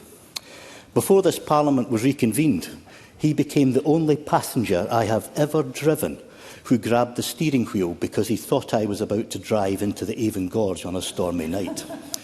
He never took another lift from me. The Transport Minister can expect to hear from me about this matter. The Gorge, not my driving. The A801 Avon Gorge has been talked about for so long that Manny Shinwell raised it when he was MP for Linlithgowshire. More than a century later, communities in the Braes and in West Lothian are still waiting. Now, the Scottish Government's infrastructure investment plan recognises its importance, but years of delay have left local people wondering if they will ever see a shovel in the ground. And getting the Avon Gorge crossing back on track will be one of my priorities in this Parliament. Of course, everything needs to be paid for, and I believe that those with the broadest shoulders should pay their fair share. That means looking not only at income from work, but also wealth and assets. And the difficulty is that many of the important taxes on wealth, including inheritance tax and capital gains tax, remain reserved to Westminster, leaving this Parliament without tools that it needs. Had inheritance tax been devolved, Scotland would have been spared the uncertainty created by Labour's proposals for family farms. Farming families in my constituency and across Scotland face the prospect of selling land built up over generations simply to meet tax liabilities. Now, although Labour eventually changed course, months of anxiety had already been inflicted on our rural communities. And it is a reminder that decisions affecting Scotland are best made by those accountable to the people who live and work here. In my constituency, I meet people every day who are worried about paying bills, affording childcare, or getting onto the housing ladder. And at the same time, wealth has become increasingly concentrated. And the stark reality is that wealth often generates more wealth. Those with substantial assets can save more, invest more, and benefit from the opportunities that are simply unavailable to many working families. And over time, that gap widens. And if we are serious about tackling inequality, we cannot ignore that fact. That is why I support measures that ask those with the broadest shoulders to make a fair contribution. Public services should be funded through a tax system that asks more of those best able to contribute. Ultimately, wealth taxation is about fairness. It is about ensuring opportunity is shared more fairly and that public services are properly funded. That is the principle that lies behind today's debate, and it is one that I am proud to support. Thank you.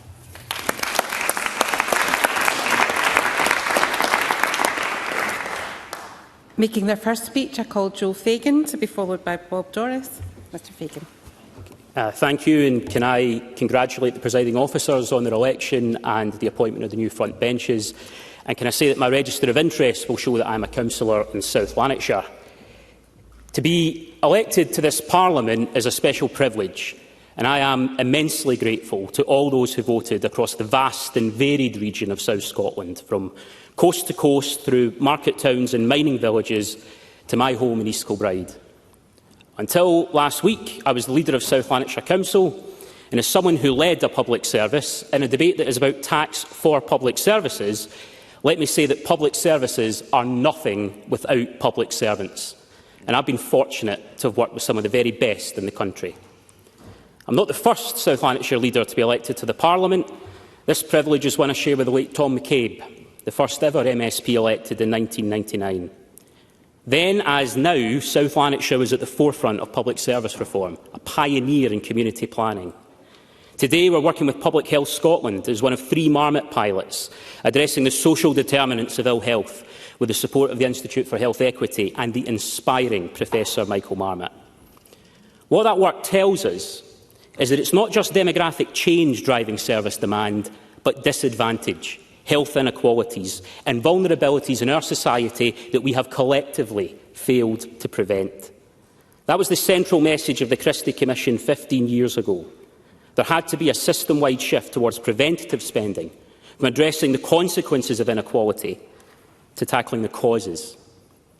The failure to implement a progressive reform agenda over a sustained period is the underlying reason why the Scottish Government now faces such a wide fiscal gap. There is too much reactive spending because there was too little investment in prevention. In 2008, a ministerial task force committed government to narrowing the gap in healthy life expectancy between the most and least deprived people. But the gap has not reduced, it has grown. 18 years ago, the government set out to reduce the prison population. Today, it's at a record high. Government promised to eliminate delayed discharge from the NHS, but last year people spent more than 720,000 clinically unnecessary days in hospital at a cost of £440 million. Record high numbers are housed in temporary accommodation, while social housing starts have fallen to record lows. And local government, the sphere of government best able to scale prevention, has lost over £7 billion in core funding in real terms. We are stuck in a cycle that does not work. And whatever the merits of the government's motion today, it does not point to a tax and spend framework that breaks the cycle. Social investment, funded fairly and realistically, is essential if a Scottish model of public service reform is to be viable. And candidly, this is the story of Scotland post-Christie. Progressive intent, regressive reality, and too often that is the story of the Scottish Parliament too. The architects of devolution, the noble leaders who came before us, imagined a Parliament that would elevate public life, a new politics of public service, social justice and democratic renewal. Too often, I believe, this Parliament falls short of the ideals that shaped it and mirrors what it was defined against. Too often it has been conceited and trivial when it must be rigorous and self-aware. I welcome the steps taken by the new presiding officer to shake up proceedings and his tantalising promise of devilment in the session to come. But making this institution better serve the people who elect us is a responsibility for all of us who are elected. So at this juncture, at the start of this new term, with more newly elected members of the Parliament than at any time since devolution, I challenge all of us to think of what we could achieve together if we chose to elevate our politics now, if we liberate our public services from the burdens of inequality, if we are persistent in connecting progressive intent with progressive outcomes, and if we recapture the spirit of new politics and put the Scottish Parliament back to work for the people of Scotland. Thank you.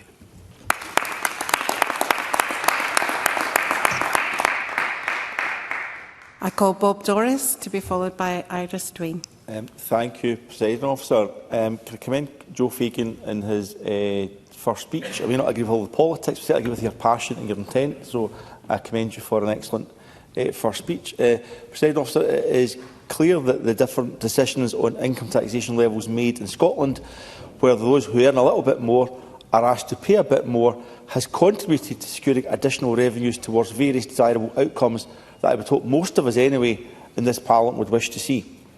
The Scottish Fiscal Commission estimates that the SNP Government income tax decisions since devolution will raise up to an additional £1.8 billion in the tax year 2026-2027 compared to the position had the Scottish Government mirrored UK policy. Scotland's more progressive income tax system has therefore supported a position where the average pay for public sector workers is notably higher in Scotland than the UK as a whole. Our NHS is a very good example, where we've invested strongly in the pay of our healthcare professionals.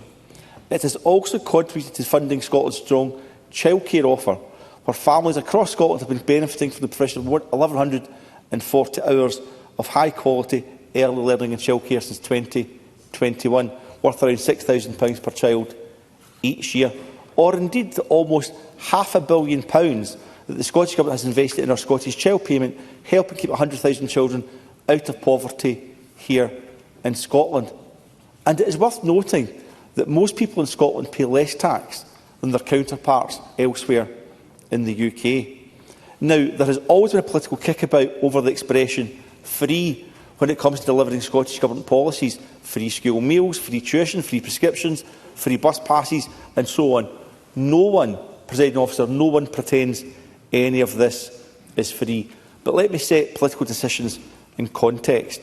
The Scottish taxpayer also has to pick up its share of the tab for reserve spending. from the UK Government. For instance, the £3 billion annual running costs of Trident, the £41 billion cost for a new Dreadnought-class submarine to replace the current fleet, and another £15 billion for replacement warheads, all during the current UK Government Parliament. I would much rather see our Scottish Government invest in our social protections here in Scotland than the illusory protection allegedly offered by nuclear warheads. There's another way, and it's the Scottish way. Presiding Officer, the Scottish Government motion supports fair, progressive and sustainable taxation to support the delivery of public services. It reiterates the SNP position on the creation of a private jet tax and mansion tax. I can see the Lord offered. These are not curveballs. They were in the SNP manifesto. With regards to the jet tax, I welcome the submission we received from Oxfam Scotland, which strongly supports the introduction of an air departure tax with a higher rate for those choosing to travel by high-polluting private jets.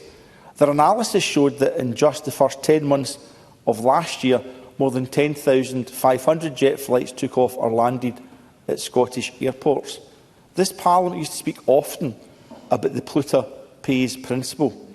Money secured from that new tax could help support our public bus network, for instance, and acknowledge, for instance, the good work of SPT taking forward a bus franchising model, something that will not be cost-free.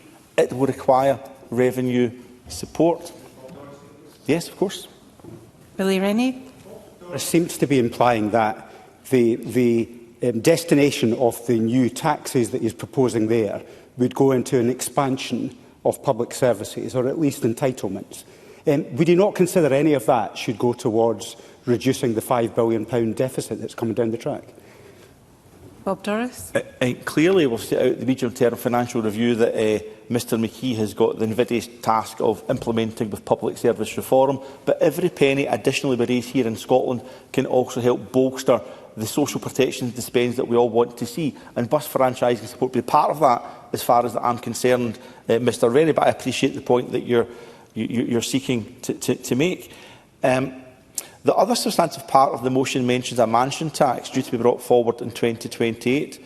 Those proposals will add 2 additional council tax bands to be applied to properties valued at over £1 million, with all those funds raised going directly to local areas to support public service delivery. And before Mr Rennie intervenes again, which you can appreciate he might wish to do, say that will only be dependent very much on how many properties over £1 million in each local authority area. And of course, more importantly, it's the revenue grant that they'll get from the Scottish Government that supplements the vast majority of their income. I get that, but in the round, additional monies are welcome, I would say to Mr Rennie and to other members in the Chamber.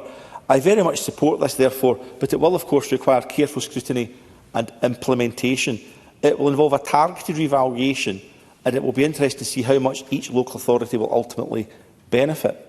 The new council tax bans on property over £1 million should not get in the way of work across party and across government that needs to be done regarding the council tax more generally. And I welcome the reassurances that the Deputy First Minister has given this afternoon in relation to that. But perhaps the most pertinent part of the Scottish Government motion was to recognise that Scotland's current powers limit the scope of additional wealth taxation, with a call for us to explore what further steps could be taken either within the current system or with full fiscal powers. In another excellent first speech, Martin Day spoke about inheritance tax and capital gains tax. There's also income tax on savings and on share dividends and a whole variety of other taxes. We could look at a basket of taxes that could be considered. But can I say, from my perspective, I'm not suggesting these two tax the rich. That's not my demand. That's not my call within this Parliament. It's to go back to the underlying principles of the SNP motion. It's to make sure our tax system is fair, it's progressive and it's sustainable, and it all has to be balanced. The call for me is not to tax the rich. It's to have a fair taxation system in the round. And in finishing off, Presiding Officer, surely we must be able to do more of that, because as the STUC reminded us in their briefing for today's debate, 5 families hold more wealth than a quarter of Scotland's population, with the least wealth combined. And the wealth of Scotland's 10 richest people is now more than £23 billion, 9 times what it was in 1999, which exceeds the Scottish Government's projected income tax revenues for 26-27. I don't want to tax the rich. I simply want a fair taxation system and the underlying social contract with the Scottish people that underlines our commitment to social justice.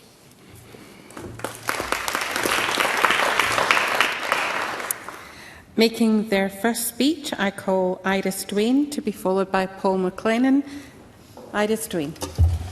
Thank you, Deputy Presiding Officer. May I take this opportunity to congratulate yourself and welcome you to your post. And congratulations to the Cabinet Secretary as well. I'm looking forward to working with you across the next 5 years. As this is my first speech, and I must admit, agree with my SNP colleague, it is a terrifying prospect, but it's also an honour to stand here as one of Glasgow's newest regional MSPs, after running what was an incredibly positive and hopeful election campaign. In Glasgow, hope beat hate and progress beat stagnation. I'm proud that hundreds of activists from a variety of backgrounds came together and joined me to knock thousands of doors.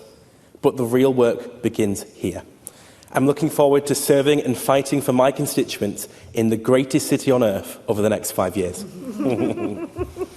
And of course, there are some new things that I bring to the Chamber.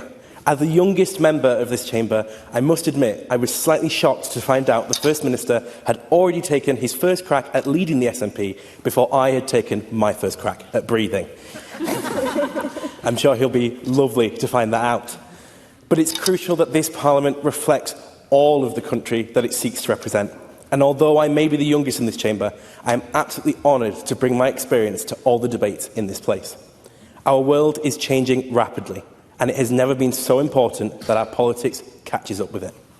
But now to the substance of the debate at hand.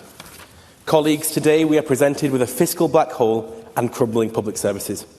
Over the next 5 years, it will be the 128 people that sit in this chamber that will make the choices that decide the fate of millions of people across our country. Our constituents now look to us not to point our fingers at each other, but to make the decisions that will help them. If we fail to adequately deal with these issues, it can only lead to further problems. And we've already seen, most recently, what that looks like. We all remember the Sandcastle majority, led by Keir Starmer, as it swept its way into number 10 with promises of change on the lowest vote share to form a majority government in history. Yet 2 years later, they have failed to adequately challenge the systems that are holding down our constituents, and it has made them one of the most unpopular governments in history. Their tendency to finger point and scapegoat has led to the re-emergence of the very hatred on our streets that we thought we had defeated with the National Front and the British National Party. We cannot allow our communities to shoulder the burden of our failures. This chamber cannot be an austerity chamber. It was not disabled people that have caused the length of waiting lists in the NHS. It was not those seeking support for surviving gender-based violence that have caused the shortage in social homes. It is not those who receive benefits that have caused our fiscal black hole. And yet we find our counterparts down south ripping support from all of those groups mentioned, with some of them seriously suggesting that they must go further to help fund more of Trump's disastrous wars. Is this who this chamber wants to be? The STUC estimates that a wealth tax of 2% on just the 10 wealthiest people of Scotland could raise £500 million a year alone. Imagine what we could really do together if we were ambitious for Scotland. Colleagues, I speak of this matter with so much passion and so much urgency because of my own personal experiences. As someone who grew up in a single-parent household to a young working-class mum, I understand what potential cuts could mean for so many across our country. I'm not ashamed of my upbringing. I'm not ashamed to have relied on free school meals and to know that my experiences growing up were markedly different for the majority of this chamber. But what I am afraid of is that for many children like me, this Parliament will fail to deliver the necessary support for them to survive and thrive. Whilst I may now be in an immensely privileged position to stand here, I refuse to leave anybody behind. Over the thousands of doors I knocked across this election campaign, nobody asked for cuts. Nobody wanted to see a reduction in service. Nobody believed we must shrink our state. In fact, so many wanted to see us here go further and faster. Across our country, we have countless teachers without permanent contracts. local councillors passing on the centralised cuts that we don't address here, a lack of good housing, a rise of homelessness, and an NHS that admittedly is doing better than down south, but still not being given the support to thrive. I don't believe that it is the politics of envy that this chamber should address those problems that we face. Debates of this kind will always focus on making difficult choices, but those who tend to always give up tend to be those that have the least. Let's not do this. We have 5 years to address the problems that our state is failing. 5 years to help all of those in all of our communities. So I finish this speech on one final assertion, one final ask and one plead. Let us truly be a Parliament that is ambitious for Scotland. Let us tax the wealth we have. Let us make our country work for everybody that lives here. Thank you so much.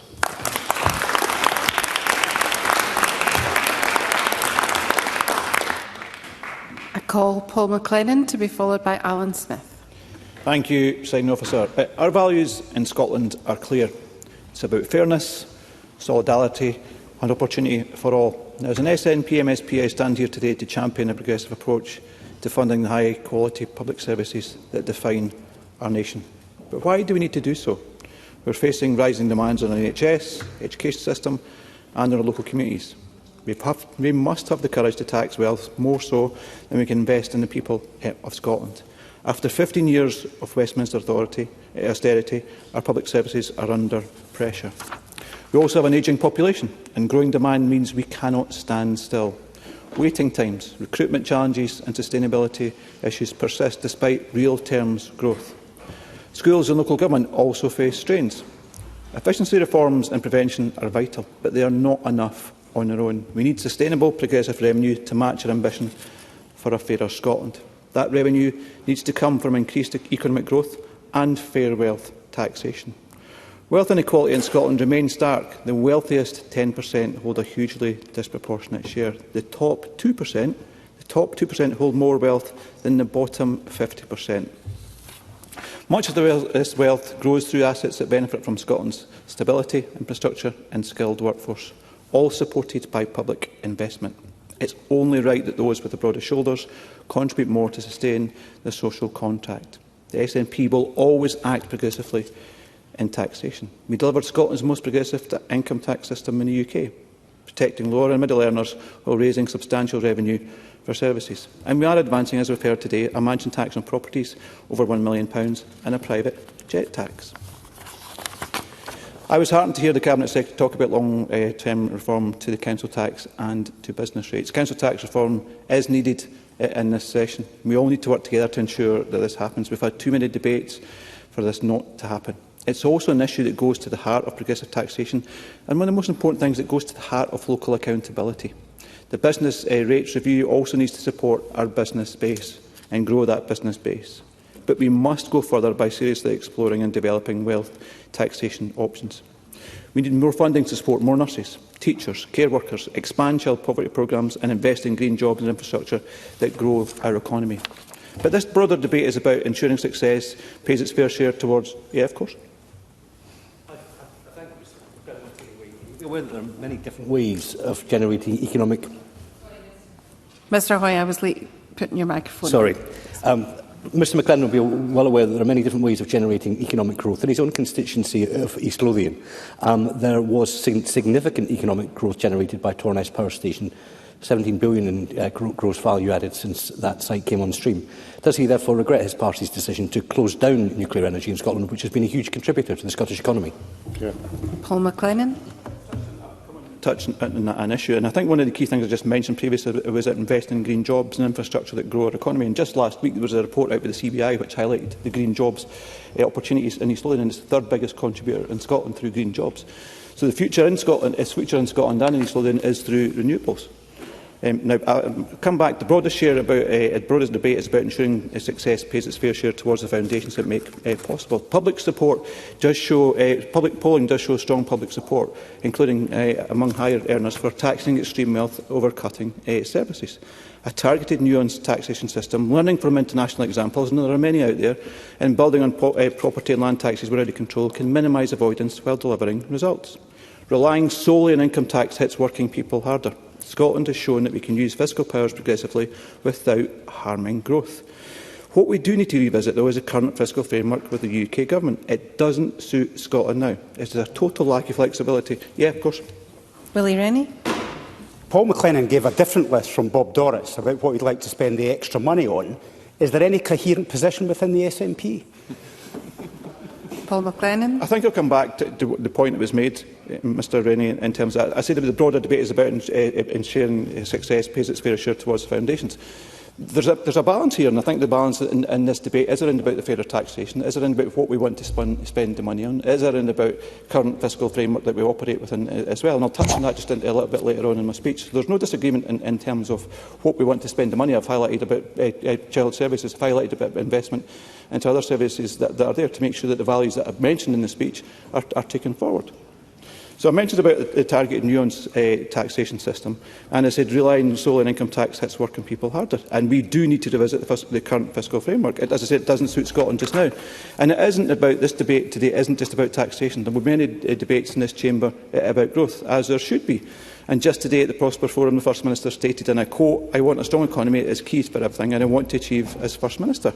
We will make our planning system work better, expand apprenticeships and devolve powers to regional partnerships, helping to create more jobs." So the wealth creation point, Mr Rennie, that's been mentioned before, is a really important balance in this debate. Now, the Scottish Government proves that more revenue for frontline services, while most taxpayers pay less than in England.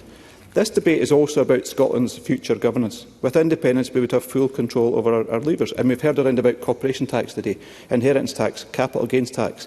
And that includes, obviously, comprehensive wealth taxation to build a fairer, more prosperous country we know is possible. In the meantime, we have to push for every devolved power we have, for more fiscal responsibility from Westminster and lead by example. This, again, coming back to, is about our values as a nation. A Scotland where opportunity is not determined by the wealth you inherit, but by the talent and effort you bring. Where our schools, NHS and communities are properly funded so every child has the best start, every family feels secure and we build a thriving, inclusive economy. We continue to hear requests for more funding from public services from other parties, but with no explanation how they would pay for it. Reform and Tories propose tax cuts now. This would cut our block grant now. It would cut our block grant now. If we're talking about future economic growth in terms of that, and I'm willing to take an intervention, Mr Hoy, if you want to come in on that point. Mr Hoy. Just one point of clarification. We proposed £1 billion worth of tax cuts and £1 billion worth of benefit cuts, so it was absolutely axiomatic. Mr McLennan.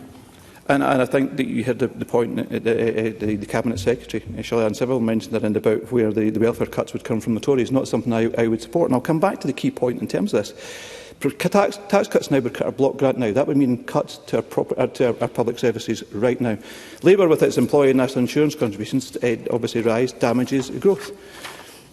Presiding Officer, I urge Parliament to back bold exploration of wealth taxation measures. Let's publish detailed options, engage in experts and unions and deliver concrete proposals.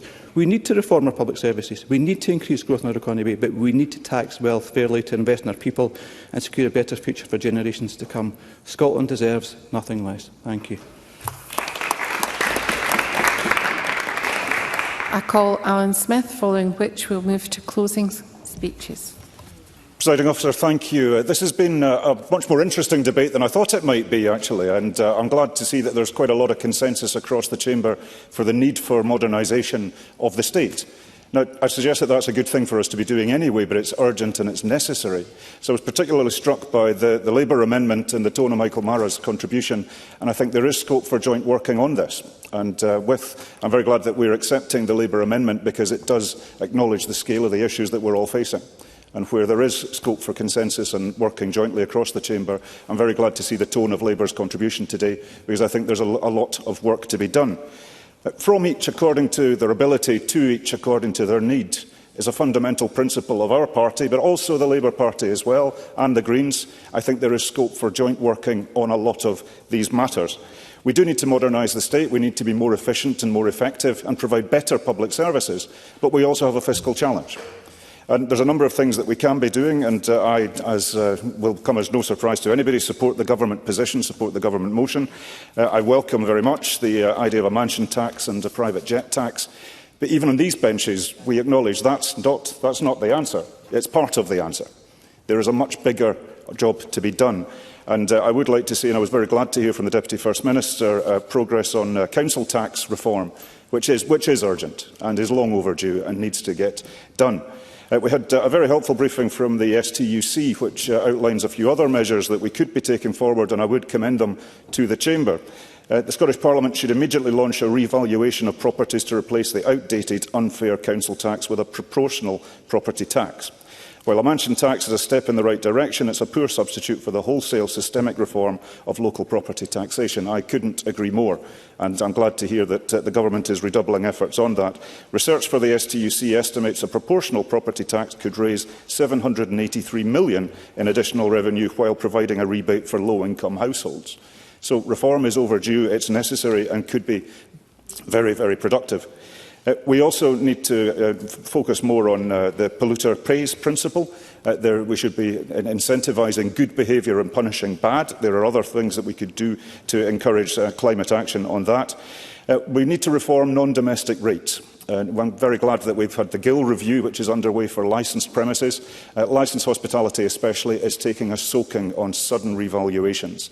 And it is something that the Scottish Government is acting on, but we do need to act much more urgently on reforming non-domestic rates in the round, because the system is not fit for purpose at the moment.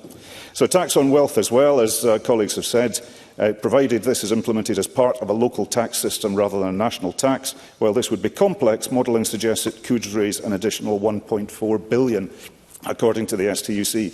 So there's a number of things that we need to be doing. I support the Government's motion and I support the efforts that we're making on these measures, but there's a number of other things that we can be doing beyond this motion. Dennis Intervention. Liam Kerr. In all the things that he's saying that the Government needs to be doing, does he regret the fact that the Government has now had nearly 20 years to do these things but has utterly failed? Alden Smith.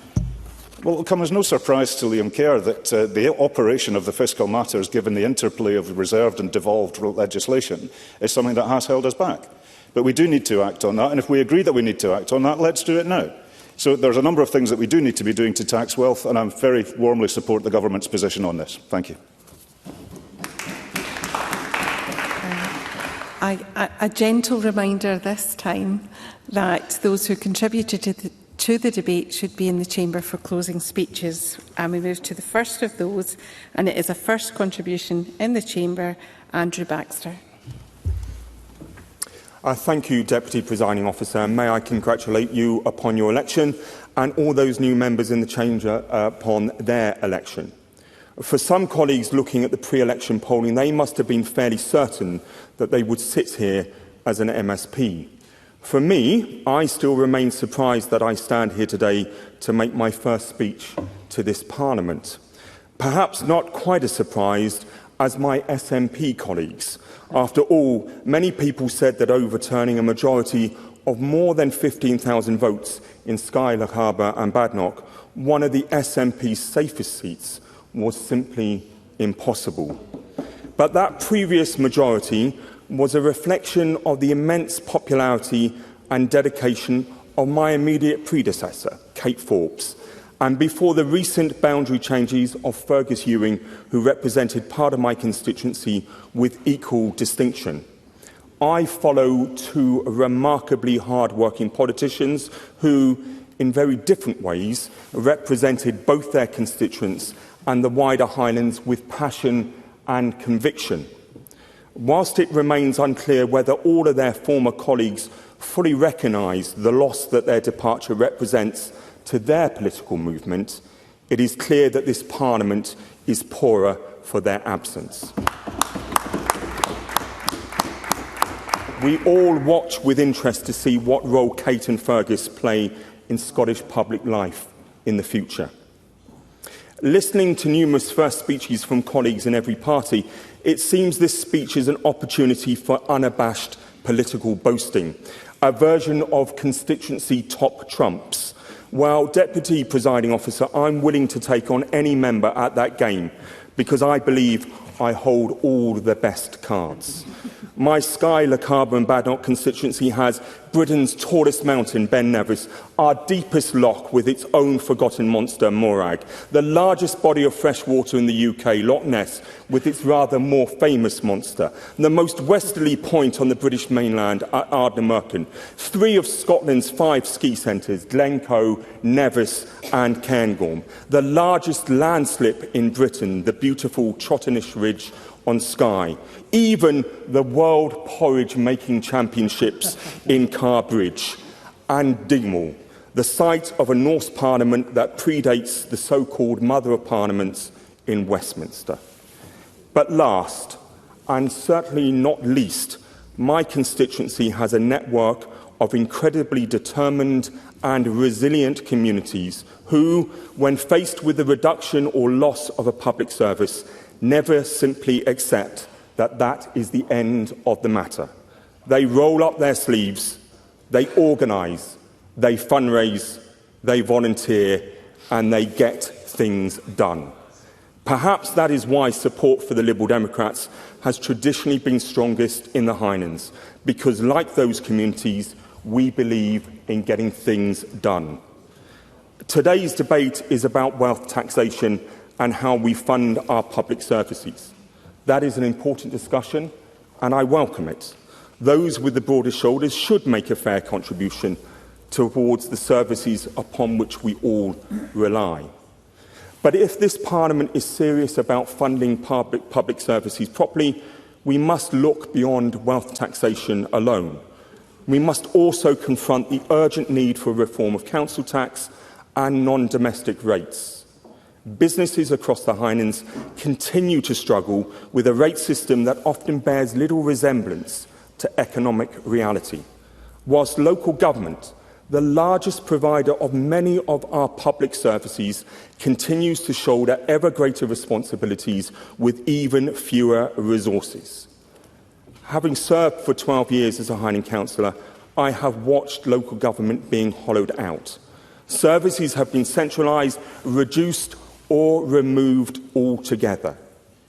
It is fortunate that many of the communities I spoke about earlier have stepped in to fill the gaps. But volunteer goodwill is not an unlimited resource.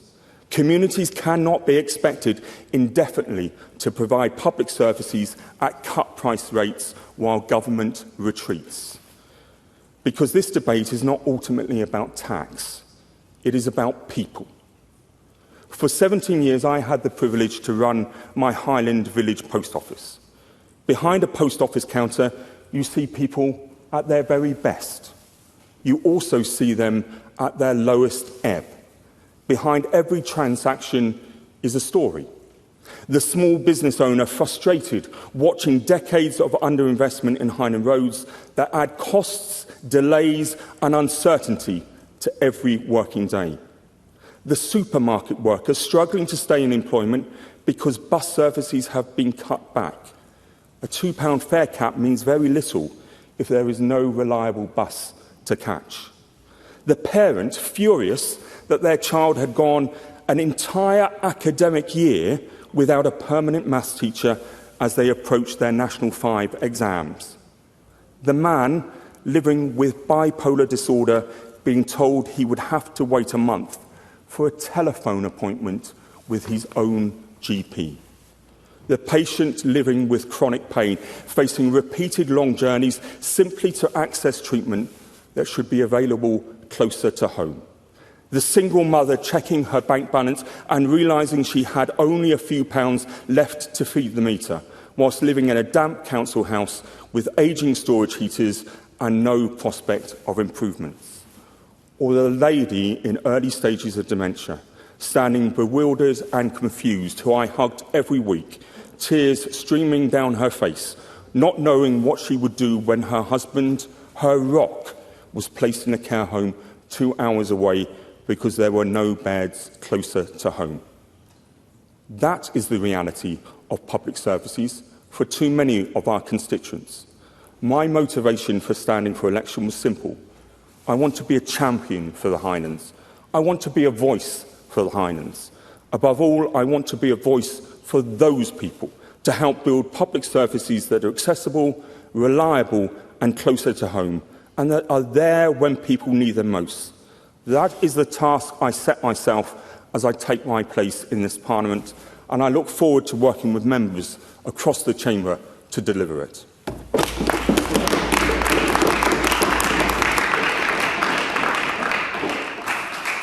Can I remind members who are taking part in the closing speeches to press the request to speak button, that I call Murdo Fraser to be followed by Kate Evans. Thank you, Presiding Officer. Can I start by welcoming Jenny Gilruth to her new position as Finance Secretary, and also Hannah Mealy-Goodlad, who we look forward to hearing from shortly, and congratulate all those who made their first speeches in this session: Kim Schmillian, Katie Hagman, Martin Day, Joe Fagan, Iris Duane and Andrew Baxter. And not wanting to single anybody out in particular, but I thoroughly enjoyed Andrew Baxter's audio tour of his constituency's highlights. And I think I've climbed most of the mountains in his constituency, and I'm hoping to complete the rest of them this summer, weather permitting.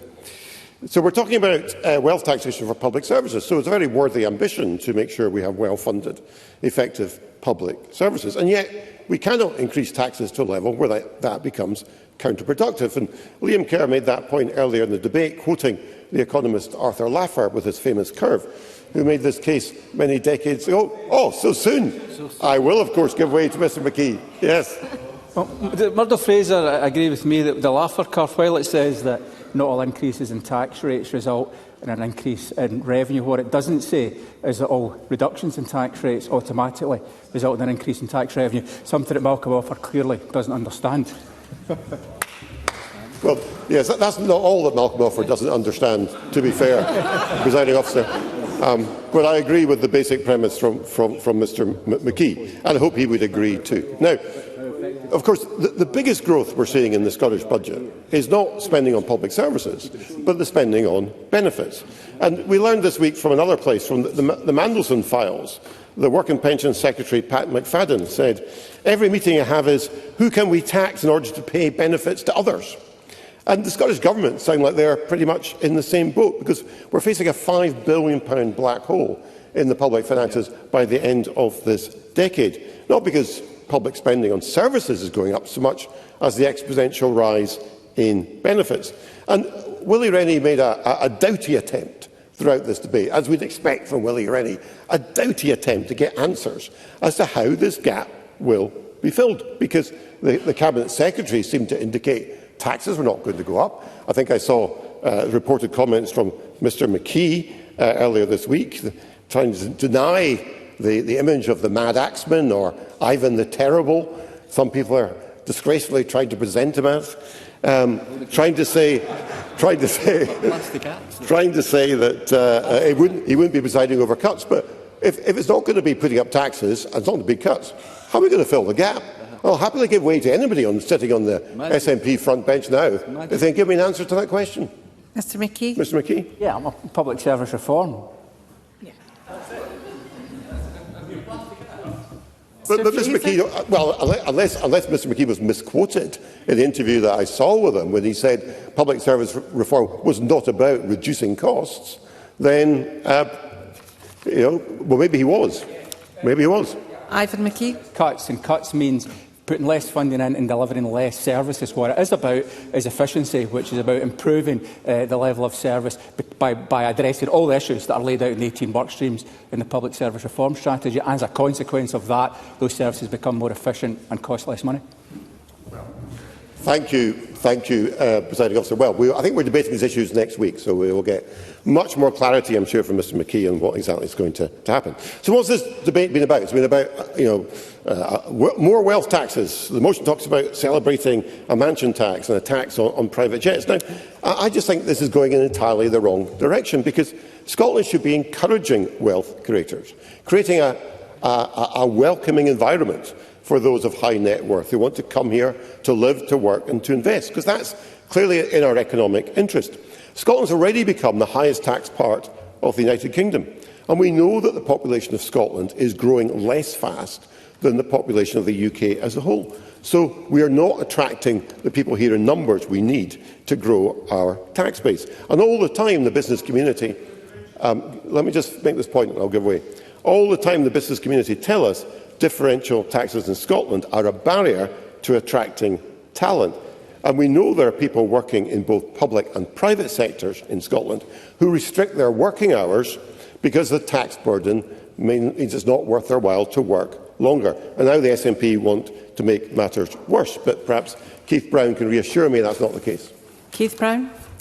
I'm just trying to work out what the approach of the Conservatives is, and thank you to Murdo Fraser for giving way. In the last Parliament, virtually every single member of what was a group of nearly 30 members, maybe more than that, is round reduced, advocated more public expenditure in virtually every area of government and yet wanted to cut government income. It's the economics of Liz Truss. And it's also true to say that the Conservatives have presided over a national debt of over £3 trillion and the highest tax burden since the Second World War. Why should we believe in the voodoo economics of the Conservatives?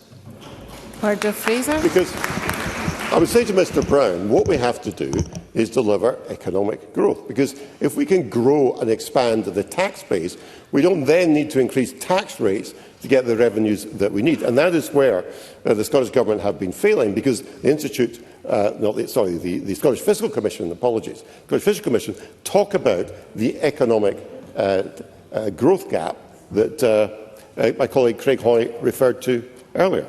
Now, people talked about the private jet tax as if there's something to celebrate. Talking recently to tourism leaders, I was told that the fastest growing sector in Scottish tourism is what they call the high end of the tourist market. That now represents 30% of total income and is expanding rapidly. So that's high net worth individuals, wealthy people choosing to come and visit Scotland. And what we're going to do, we're going to try and introduce a private jet tax to discourage them from coming to Scotland. That's the opposite of what we should be doing. And I can remember, and some members here will remember, when Fergus Ewing was the tourist minister here in Scotland, and Fergus Ewing arguing for years that we should see the devolution of air passenger duty so it could be passed to this Parliament so the Scottish Government could cut it to encourage more people to fly here. And guess what? It has now been devolved.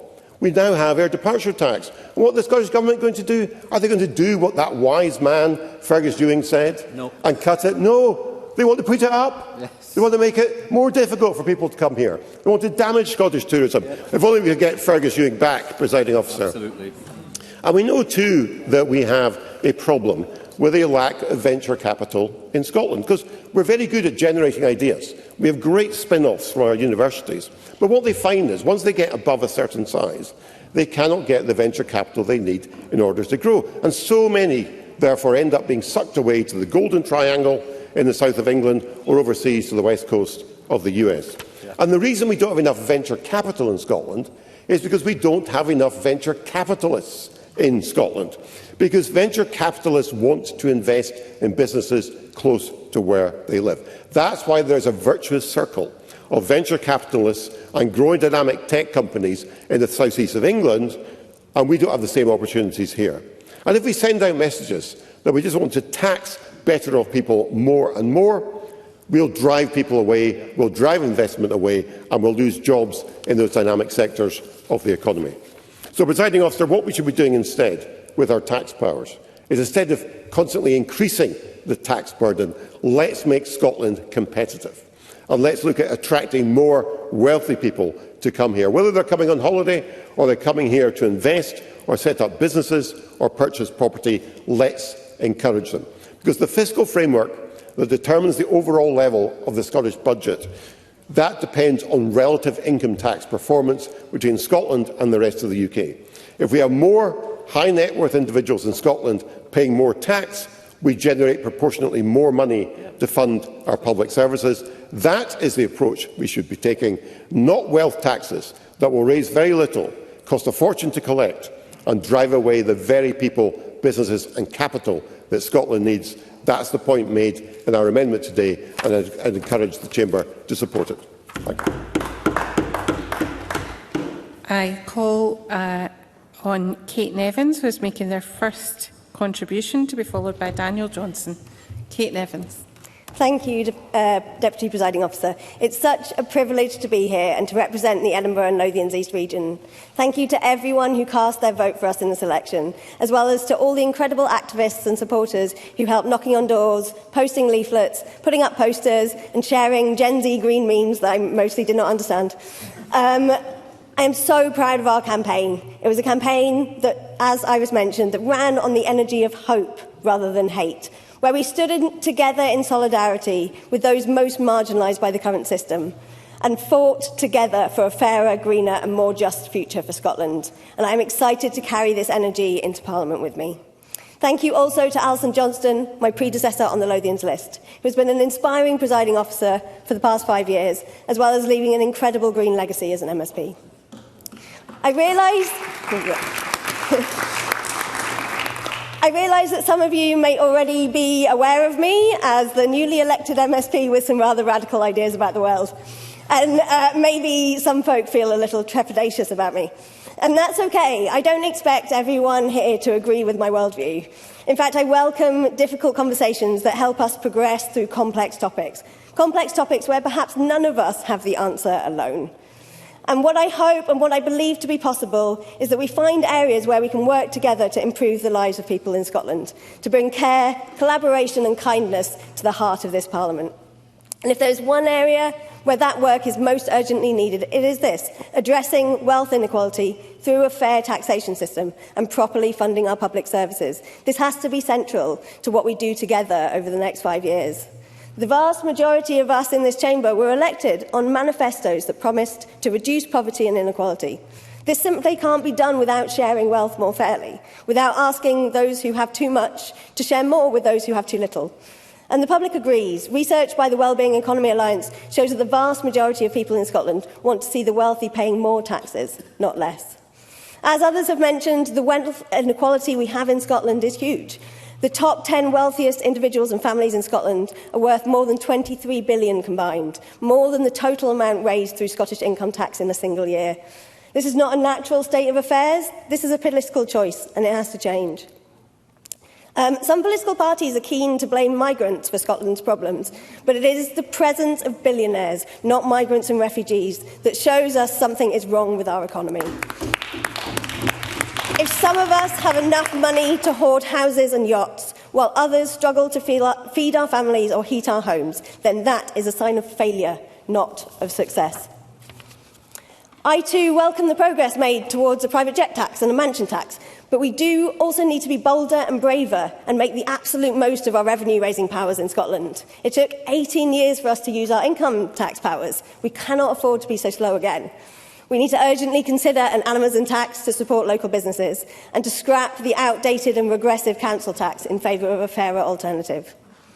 Here in Edinburgh, Greens were laughed out of the room when we first advocated a tax on hotel rooms. But we didn't give up, and the tourist tax coming into force this summer in Edinburgh will raise around 90 million over 3 years, allowing us to improve our art spaces and our green spaces and provide more housing support during this housing crisis. My personal background is working on equalities and human rights here in Scotland, working with communities that often experience multiple overlapping inequalities and oppressions, almost always exacerbated by wealth inequality and inadequate service provision. And I know how much it would mean for us to be able to start properly addressing some of these inequalities and funding inclusive, high-quality public services. I've also spent much of my career working with communities and civil society groups on similar issues, but in other areas of the world, particularly in countries like Yemen, Egypt and Palestine. And I believe that Scotland should be playing a role in addressing global wealth inequality too, engaging in conversations about global tax justice and debt cancellation, reparations for colonial harm, and feminist economic models that centre care and well-being rather than extraction. I look forward to the next 5 years to working across parties to build wealth in our communities without extracting it from workers or our natural world, and towards a fairer and greener society. And in the words of Angela Davis, I hope that together we can act as if it were possible to radically transform the world. Thank you.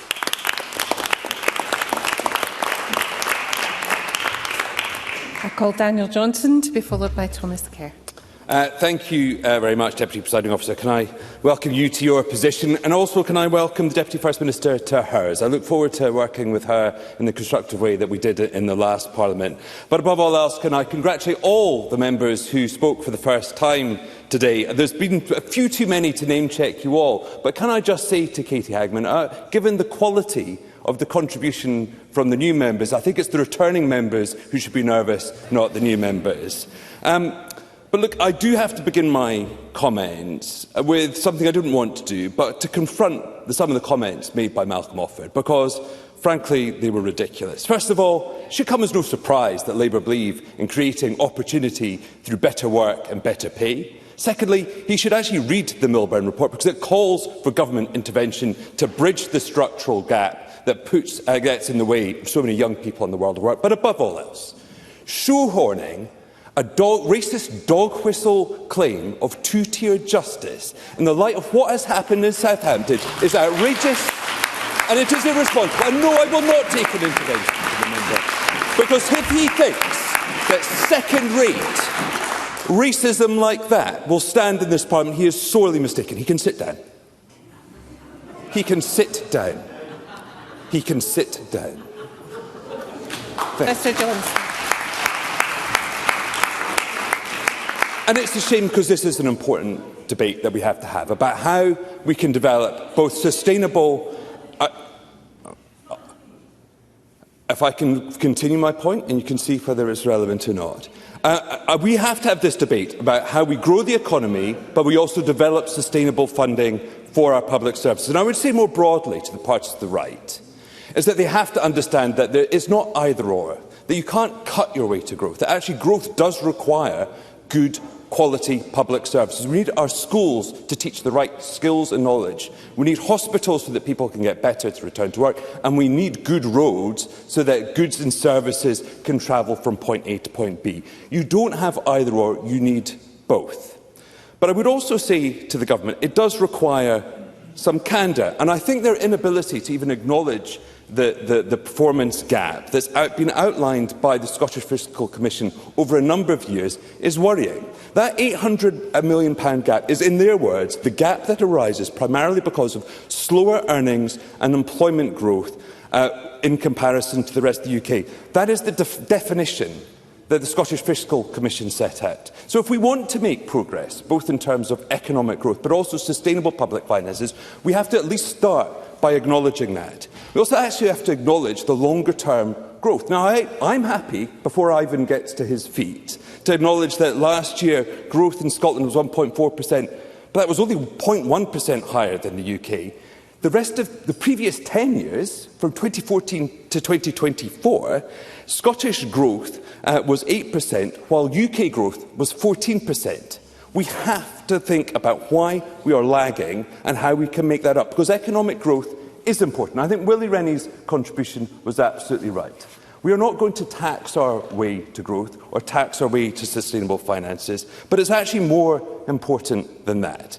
Because ultimately, what economic growth consists of is actually increased living standards, increased opportunities for individuals, increased wages. And that is why economic growth matters. It matters for the government, but it matters for people living and working in Scotland. So I do think that this is an important debate, but we do need much more detail about actually how the government is going to tackle the issues and the deficit that it faces. They've not wanted to say the £5 billion figure, but even if you reject that, on the government's own figures, according to the IFS, that you would need an extraordinary increased rate of productivity in the health service just to stand still once you take account of increased pay. In addition to that, the IFS identified £1.4 billion of additional pledges in the SNP manifesto. So let's have a grown-up, mature conversation, but I think it has to start from a realistic position about where our growth is, why it matters, and just saying we're going to do reform doesn't really cut it. We need to understand the detail of that if we're not going to undermine the very public services that I believe are so important. But above all else, we've gone on too long talking about council tax reform and local government reform without getting into the detail of it. Now, first of all, I would say that we have to do both reform of council tax and non-domestic rates at the same time. I think they need to be holistic. I think partial tinkering around the edges potentially makes the system much worse, given the fact that it was arrived at in a hurried fashion in 1991 and was an imperfect system to begin with. But let's also start with some principles. Let's have a non-domestic rates regime that is built on transparency, about making sure that it is based on economic contribution, doesn't hinder investment, and aligns local government with the revenue from where it is generated. So maybe that is a starting point. If we want reform, let's at least establish the principles and some dialogue about how that reform could take place. But let's get on with it, because we can't wait another 20 years. In closing, this is an important debate. At times it has been useful and instructive, but I think it needs an awful lot more candour if we're actually going to make progress. I think I'm literally out of time. Apologies.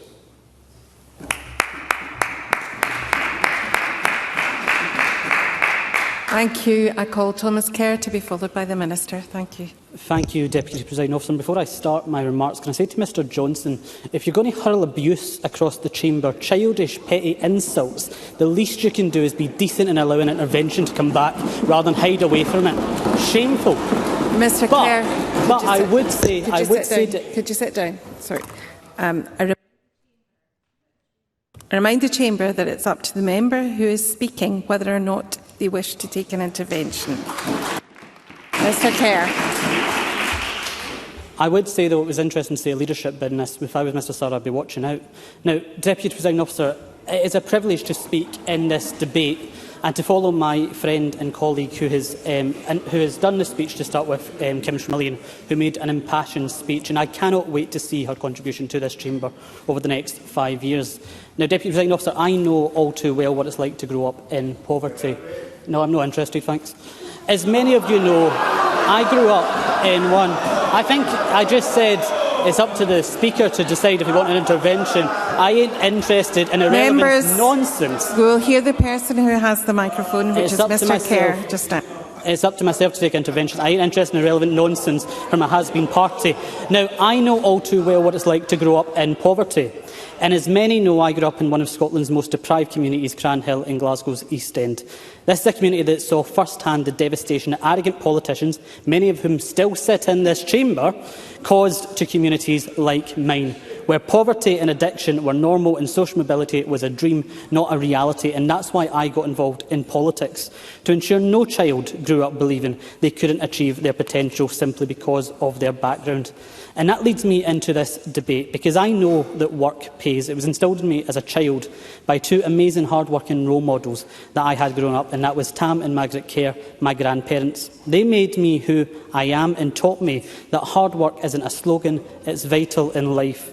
They understood that if you wanted to provide a good life for your family, then you had to earn it. Nothing came easy and nothing was guaranteed, and those values helped shape me. They taught me that dignity of work matters. They taught me that ambition is not something to be ashamed of. And they taught me that when people work hard, save hard and play by the rules, they deserve to keep more of what they earn. And that is why I am speaking today. Because the truth is, Scotland has become a country where work is increasingly punished rather than rewarded. We've reached a point where workies, nurses, teachers, small business owners and countless ordinary workers are paying more in tax in Scotland than elsewhere in the United Kingdom. People work overtime only to see more of their pay disappear.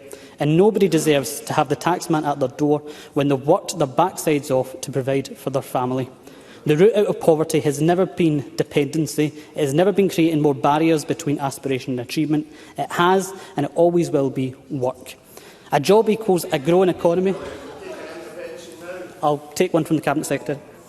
Sir Somerville. Grateful to the member for giving way. Will he recognise that actually 66% of children in relative poverty live in a working household, and that now stands at 75% in 22-25, and therefore it's not just work. Work is important, but the state needs to be there to protect people that are on the lowest of incomes. Mr Kerr. I will acknowledge that. I'll also acknowledge that it's thanks to the policy of the Cabinet Secretary that those people she's just described are paying more tax here in Scotland than they would in the UK. And I want to see them keep that money in their pockets. They're heckling, no, but if you're a nurse If you're a nurse, if you're a teacher, if you're a doctor, if you're a workie, if you're a small business owner, here in Scotland you pay more tax than anywhere else in the UK. That's thanks to this SNP government. And no, I've took enough interventions, thank you. A job equals a growing economy. And I'm loving this, Deputy Presiding Officer. Members, can we hear the Speaker, please? Thank you. A job equals a growing economy and the opportunity to build a better future for yourself and your family. Government cannot create wealth by taking more and more of those who produce it. Wealth is created by workers, shopkeepers, tradesmen and businesses that take risks, create jobs and contribute to communities. And that is why, no, I am not interested in taking interventions. I've already took one from the Cabinet Secretary. Let me make some progress. That is why I appear to be rattling all the right people. I'm enjoying this a lot, Deputy Presiding Officer. I'm really enjoying this. That is why Reform Scotland believes we must make work pay again. Our policy is straightforward. We would scrap Scotland's complicated six-band income tax system and align it with the three-band system elsewhere in the United Kingdom. We would then cut income tax rates below those paid elsewhere in the UK, allowing workers to keep more of their hard-earned money. And it appears we aren't the only ones who now think so, as London's very own Nicola Sturgeon has fled Scotland's higher tax system for an easy life in the shadow of Westminster. Now, Deputy Presiding Officer, we believe that lower and simpler taxes would reward work, encourage investment and make Scotland more competitive for businesses and skilled workers, and this will generate more tax revenue for public services. Unlike the SNP, we want Scotland to lead the UK, not leave the UK. Because for us, this is more than just numbers on a spreadsheet. The member's winding up. It's about small business owners who's wondering whether they can afford to take on another member of staff. It's about the parents struggling to pay rent or mortgage, fill the car and provide for their children. Those people do not need another lecture from politicians. They need a government that trusts them with their own money. Because every pound left in the pocket of a hard-working Scot is a pound that can be spent in a local shop, invested in businesses, saved for a home or used to support a family. This is how the economy grows, and it may be hard for the SNP to understand, but it's not rocket science. Now, for too long, Scotland has been held back by a political culture that believes government always knows best. They don't. The people who we are elected to serve know best. And we want a Scotland where if you work hard, stay here legally, contribute to our country and do the right thing, you can build a better life for yourself and your family. Thank you, Deputy Presiding Officer. To close the debate and making their first contribution in the Chamber, I call Minister Hannah Mary Goodlad. Thank you, Deputy Presiding Officer, and I want to extend my congratulations to you and to all new members in this Parliament for making your maiden speeches, your first speeches today. Giving my first speech in this place on a topic as important as this feels a little bit like when I'm out on my small fishing boat as the haar starts to roll in. In a moment and in an instant, my markers are gone. The Skerries and the islands that I know like the back of my palm, they're not in my sight anymore. And so I've had to rely on a chart and a GPS to be my guide. And that's what good colleagues from across the Chamber these last couple of weeks have been for me. A help, showing me the do's and the don'ts and the etiquette of this place and the functionality of this place. You've helped me navigate. You've been my chart and my guide, and thank you very much. It is also customary in a first speech to use time and to pay tribute to those who walked before.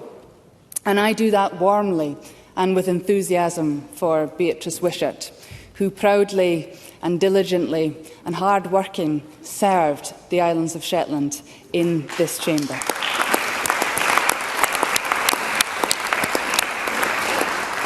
I also want to acknowledge and recognise the work that Beatrice did to advancing the rights of women and girls across Scotland.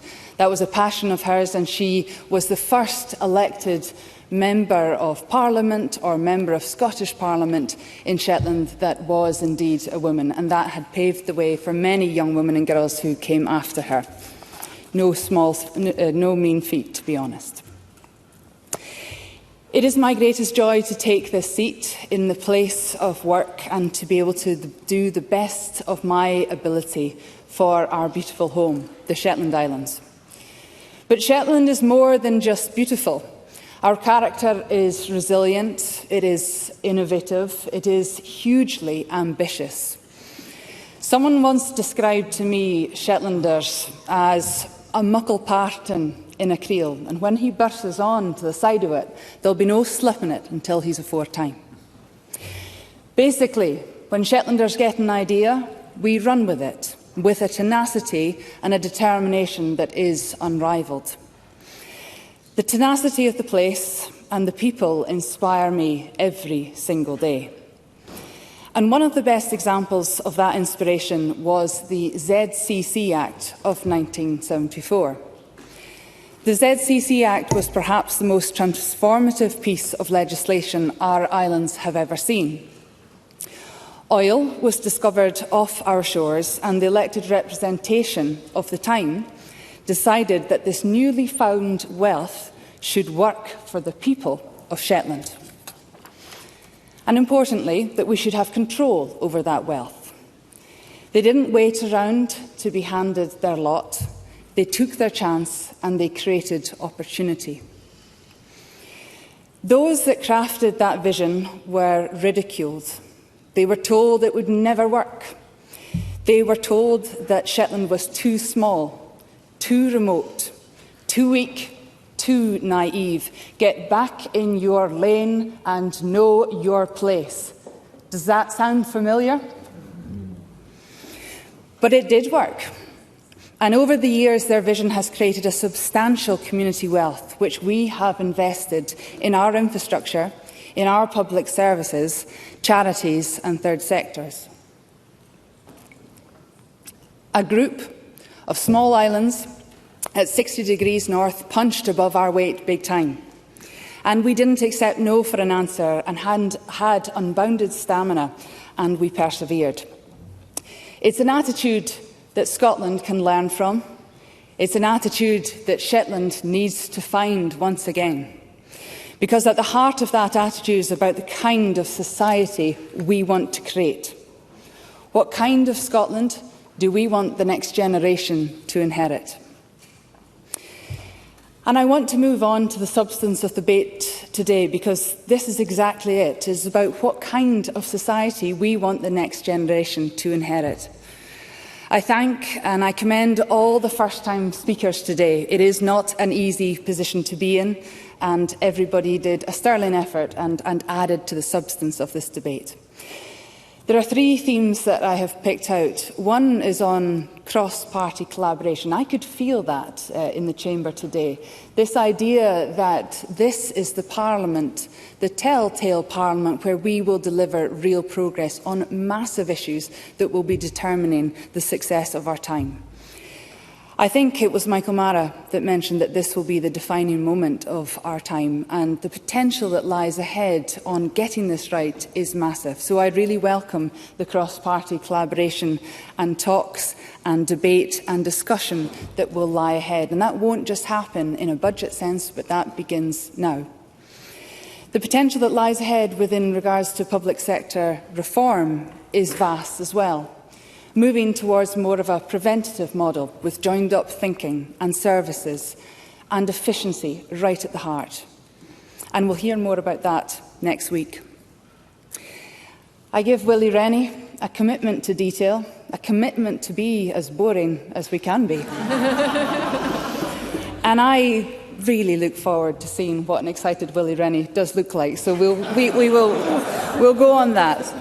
And a commitment to focusing on the 1%, sweating the small stuff, because you're right, when people drill down into detail, that's where change happens. I want to come on to talking about facts and opinions. And facts and opinions, we should try and stick with the former in everything that we do. It's a principle that I held in the campaign that I ran. As a scientist, it's a principle I'll take into this chamber. And colleagues to the left of me, geographically in this place, would do well to bear that in mind. The mansion tax, the claim that elderly people are having to explore equity release for the UK mansion tax is simply wrong. It is not yet in force. The UK Government planned mansion tax is not until April 2028. In fact, they're still consulting on the policy. And then, of course, we strayed into too familiar territory once again, and unwelcome territory when it comes to the rhetoric of division and the rhetoric of hate.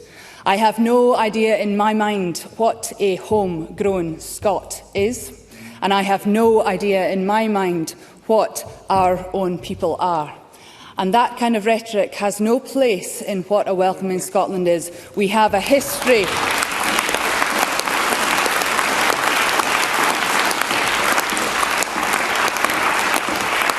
And the members, again, to the left of me geographically, we have a history of welcoming in this country, and we have a future of belonging. I'll finish on the ask and the offer, as my good colleague Katie Hagman detailed out. The ask is great here in Scotland, but the offer is greater. We have free tuition fees. Prescription fees are not here in this country. The child payment is ambitious, and it is keeping people out of poverty.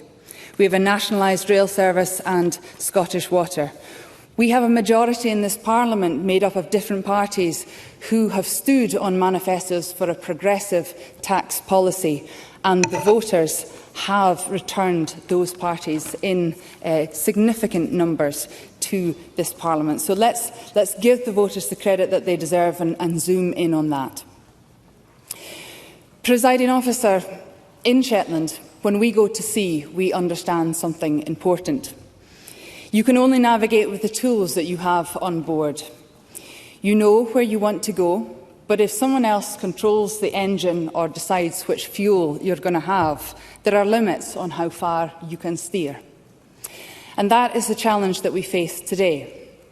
This government has used the powers available to this Parliament to build a progressive tax system. We have invested in public services and managed Scotland's finances responsibly, balancing the budget each year, as challenging as that is. But we have also had to contend with decisions made elsewhere. The recent increase in employer national insurance contributions is one such example. And that money could otherwise support our NHS, our schools and our communities. Yet, despite these pressures, we continue to make choices about fairness, about the kind of Scotland that we want to build. And that is why the Government has committed to a serious and informed discussion about wealth taxation. Not a rushed conversation, but one grounded in evidence. Now, a comprehensive review on wealth taxation will shortly be published, examining how wealth is taxed elsewhere, what lessons can be learned, including internationally, and what approaches may be relevant for Scotland.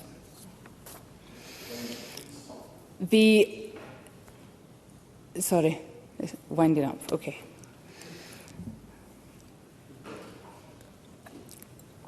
Let me just cut out some of this then. I can do that on the fly.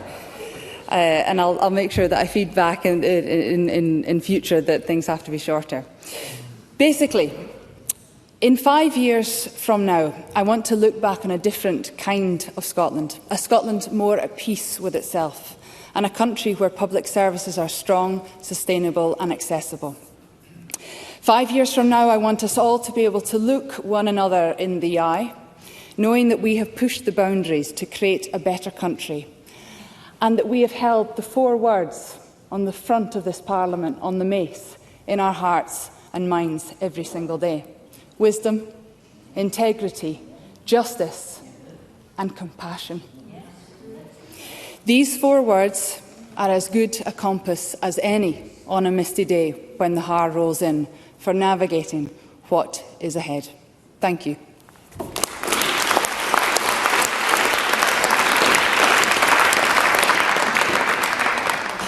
Thank you, Minister. That concludes the debate on wealth taxation for public services. It's now time to move on to the next item of business. There are 6 questions to be put as a result of today's business. Members should note that if the amendment in the name of Kim Schmoulian is agreed to, the amendments in the name of Craig Hoy and Willie Rennie will fall. The first question is that Amendment 249.2 in the name of Kim Schmoulian, which seeks to amend Motion 249 in the name of Jenny Gilruth, be agreed. Are we all agreed? We are not agreed, therefore we will move to a vote to be a short suspension to allow members to access the digital voting system.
We'll now restart proceedings. The question is that Amendment 249.2 in the name of Kim Schmoulian, which seeks to amend Motion 249 in the name of Jenny Gilruth, be agreed. Members should cast their votes now.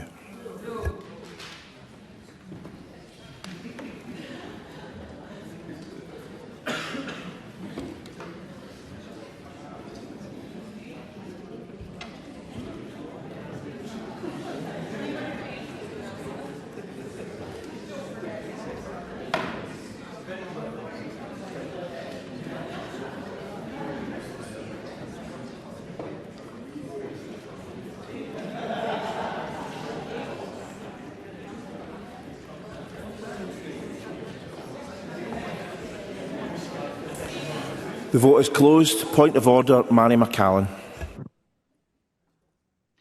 Presiding Officer, I couldn't vote. I would have voted no. Your vote has been recorded. Point of order, Neil Gray.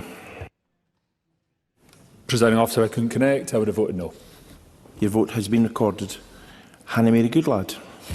Presiding Officer, I couldn't connect, but I would have voted no. And your vote has also been recorded.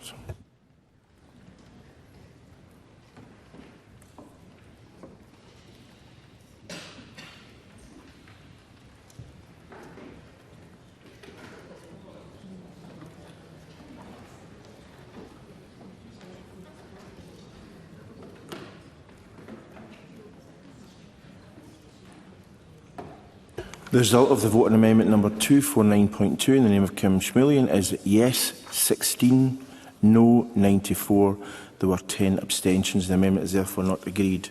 The next question is amendment 249.4 in the name of Michael Mara, which seeks to amend motion 249 in the name of Jenny Gilruth. Be agreed. Are we all agreed? Yes. The Parliament is not agreed, therefore we will move to a vote. Members should cast their votes now.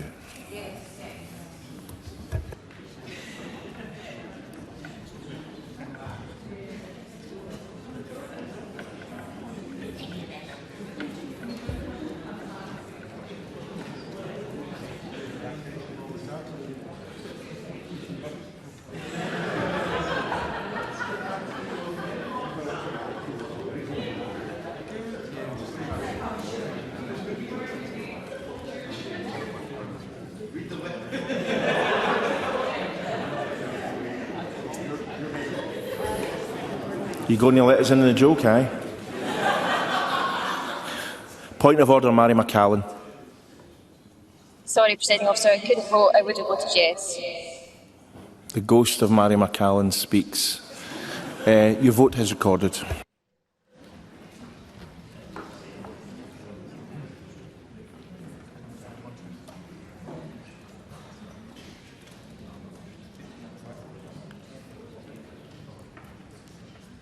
Hannah Mary Goodlad. I couldn't vote. I would have voted yes. Your vote has been recorded. Max Bannerman. On a point of order, Presiding Officer, I could not vote. I would have voted no. Your vote has been recorded.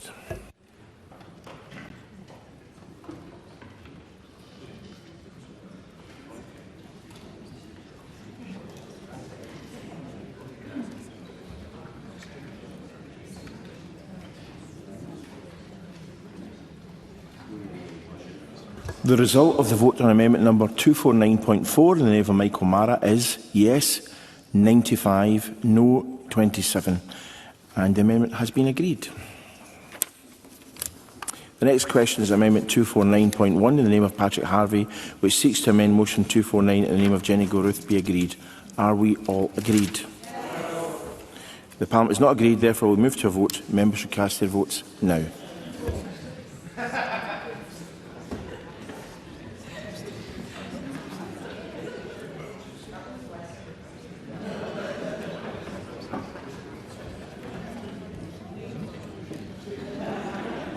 I think I'm going to have to use the trapdoor lever in the Liberal Democrat benches quite soon if this hilarity continues.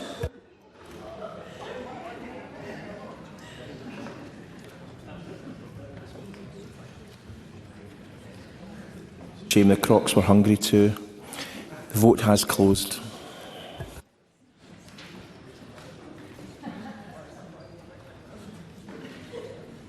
Point of order, Neil Bibby. The vote is yes, Presiding Officer. Your vote has been recorded.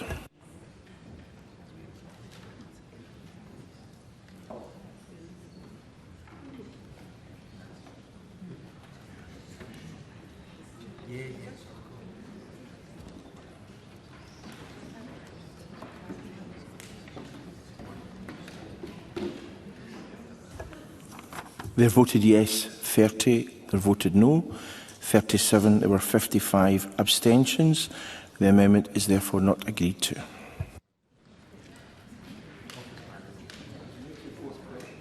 As we move to the fourth question, I remind members that if the amendment in the name of Craig Hoy is agreed to, the amendment in the name of Willie Rennie will fall. So the next question is amendment 249.3 in the name of Craig Hoy, which seeks to amend motion 249 in the name of Jenny Gilruth. Be agreed. Are we all agreed? We are not agreed, therefore we move to a vote. Please vote now.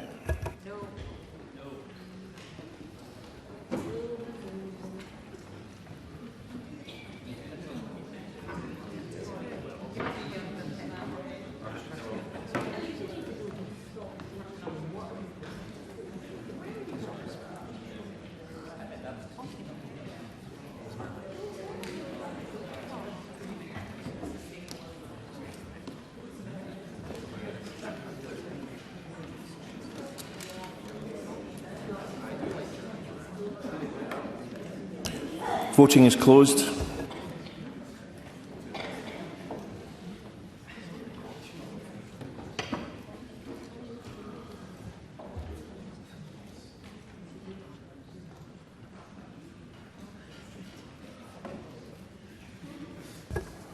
The result of the vote on amendment number 249.3 in the name of Craig Hoy is yes 28, no 94.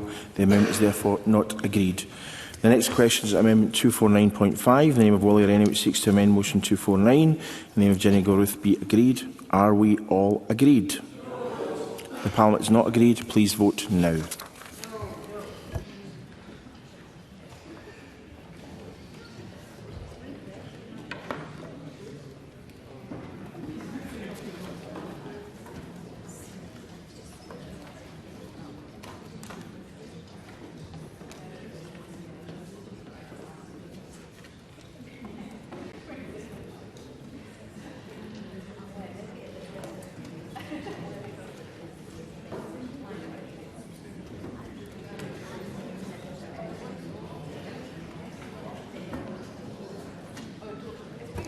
Voting is closed.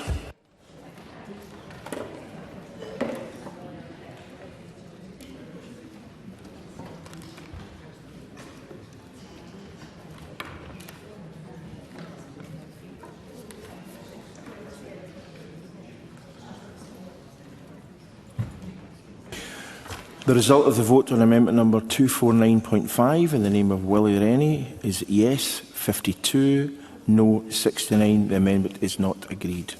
The final question is that motion 249 in the name of Jenny Gilruth on wealth taxation for public services as amended be agreed. Are we all agreed?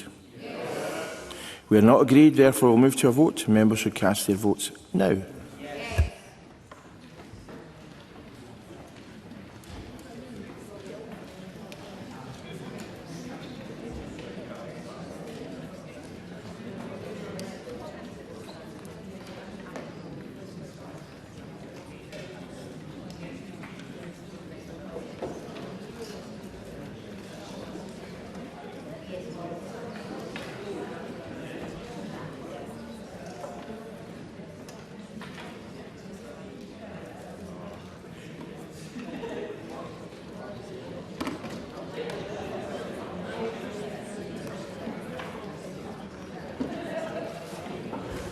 Voting is closed.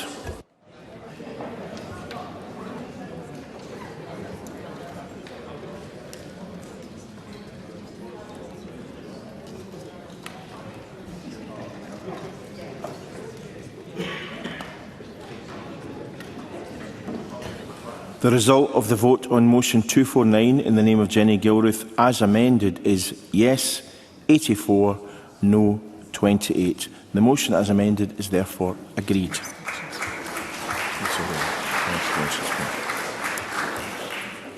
And there were 10 abstentions. That concludes decision time. I therefore close this meeting of Parliament.